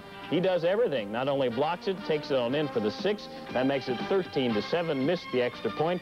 That's what it was at halftime, 13-7. Might have been a different story. But this, what looked like a short touchdown pass off the hands of Dan Fulton. The Browns blew that opportunity, and it affected them. It seemed to affect them in the 3rd quarter of play after the halftime. I think Paul McDonald's face says it all. I laid it in there. What more can I do? That man, Dan Fulton, had dropped it. So halftime, we had a 13-7 Pittsburgh lead. We'll come back and take a look at the second half. Go down to the stadium for live interviews right after this. Again, 13-7 Steelers at halftime. They win at 37-21. Excuse the voice, please. I left some of my wealth and some of my health in New Orleans at the Sugar Bowl last night. Time permits, we'll get to the second half highlights right now. Down to D. Thompson. I think you have a guy there that caught a 38-yard touchdown pass, Jimmy Smith. That's right, Randy. You talk about a change in 2 weeks, Smitty. First of all, 2 weeks ago, you guys had your back against the wall. All of a sudden, you're back and have an outside chance of even being at home. How's that feel? It's tremendous to be in this position after 2 weeks ago, the way things looked pretty glum and gruesome for us. But you know, these guys are giving me a lot of flack right now throwing socks. But anyway, yeah, we're happy. You know, we played Cincinnati, didn't play very well. We don't care if we play them in the playoffs or wherever we play, but we think we're playing good football right now. The big play that you had early in the second half, you come back, and Brad throws one to you over the middle. Here it is right here. Well, we had a little, this is a post pattern, and Brad saw I had single coverage on me and put it out there. He could have made an easier catch for me, but he didn't. Obviously, because you guys have reinstituted the running game, it's made it much easier for the passing game, right? Well, we're more of a balanced team right now, and people don't know when we're going to pass. We pass on 1st and 2nd down now, so it's always on 3rd down. So, yeah, it's making them play a little more defense. What about psychologically? You know, it's been 13 years you guys have played Cleveland. They haven't won here at Three Rivers. I mean, after a while, it has to get a team down. Well, I'm sure they come in here with a jinx thing in their mind. They've said so publicly, but you know, we tend to play good, solid football against Cleveland when we play them here at home. We didn't play 2 weeks ago. We didn't play good, solid football against them. But I don't think it's a jinx thing. We just at home. We like to play. We like to win. You'd love to be at home now in the first round, I'm sure. Oh, we'd love to, but it doesn't make any difference. We're just ecstatic about being in the playoffs, and we want to play. Okay, Jim. Thanks a lot. Good luck. Go take care of the elbow there. And of course, you know, the last couple of weeks, the man on defense. We said the defense has been strong all year long, Randy. Ron Johnson today came up with 2 interceptions, Ron. Not only do you have 2 interceptions, you keep being a man of controversy, too. I don't know. I'm trying to figure out the reason that he made that call. Maybe it's because of what happened last week. But I felt it was a clean hit, and I'm sure he will, too, once he sees the film. All right, we have a play coming up here where it's your first interception. A lot of strange things happen. It looked like they were going to throw the ball. Mel kind of squeezes it out. Explain what happened here. Well, I saw Mel. Mel had a great break on the ball, and I saw the ball just squirt up in the air, and I just came by and picked it off. Do you guys ever plan anything like that, or is that part of ball reaction you practice? We all the time plan those things. We hope every game that those things happen. Those tip balls, I've been waiting all year for a couple of tip balls, and it finally happened for me today. I even saw circumstances today where I think all of you guys were trying for interceptions a little more than ever. Even Woodruff and Donnie were kind of going to break their tie. Right.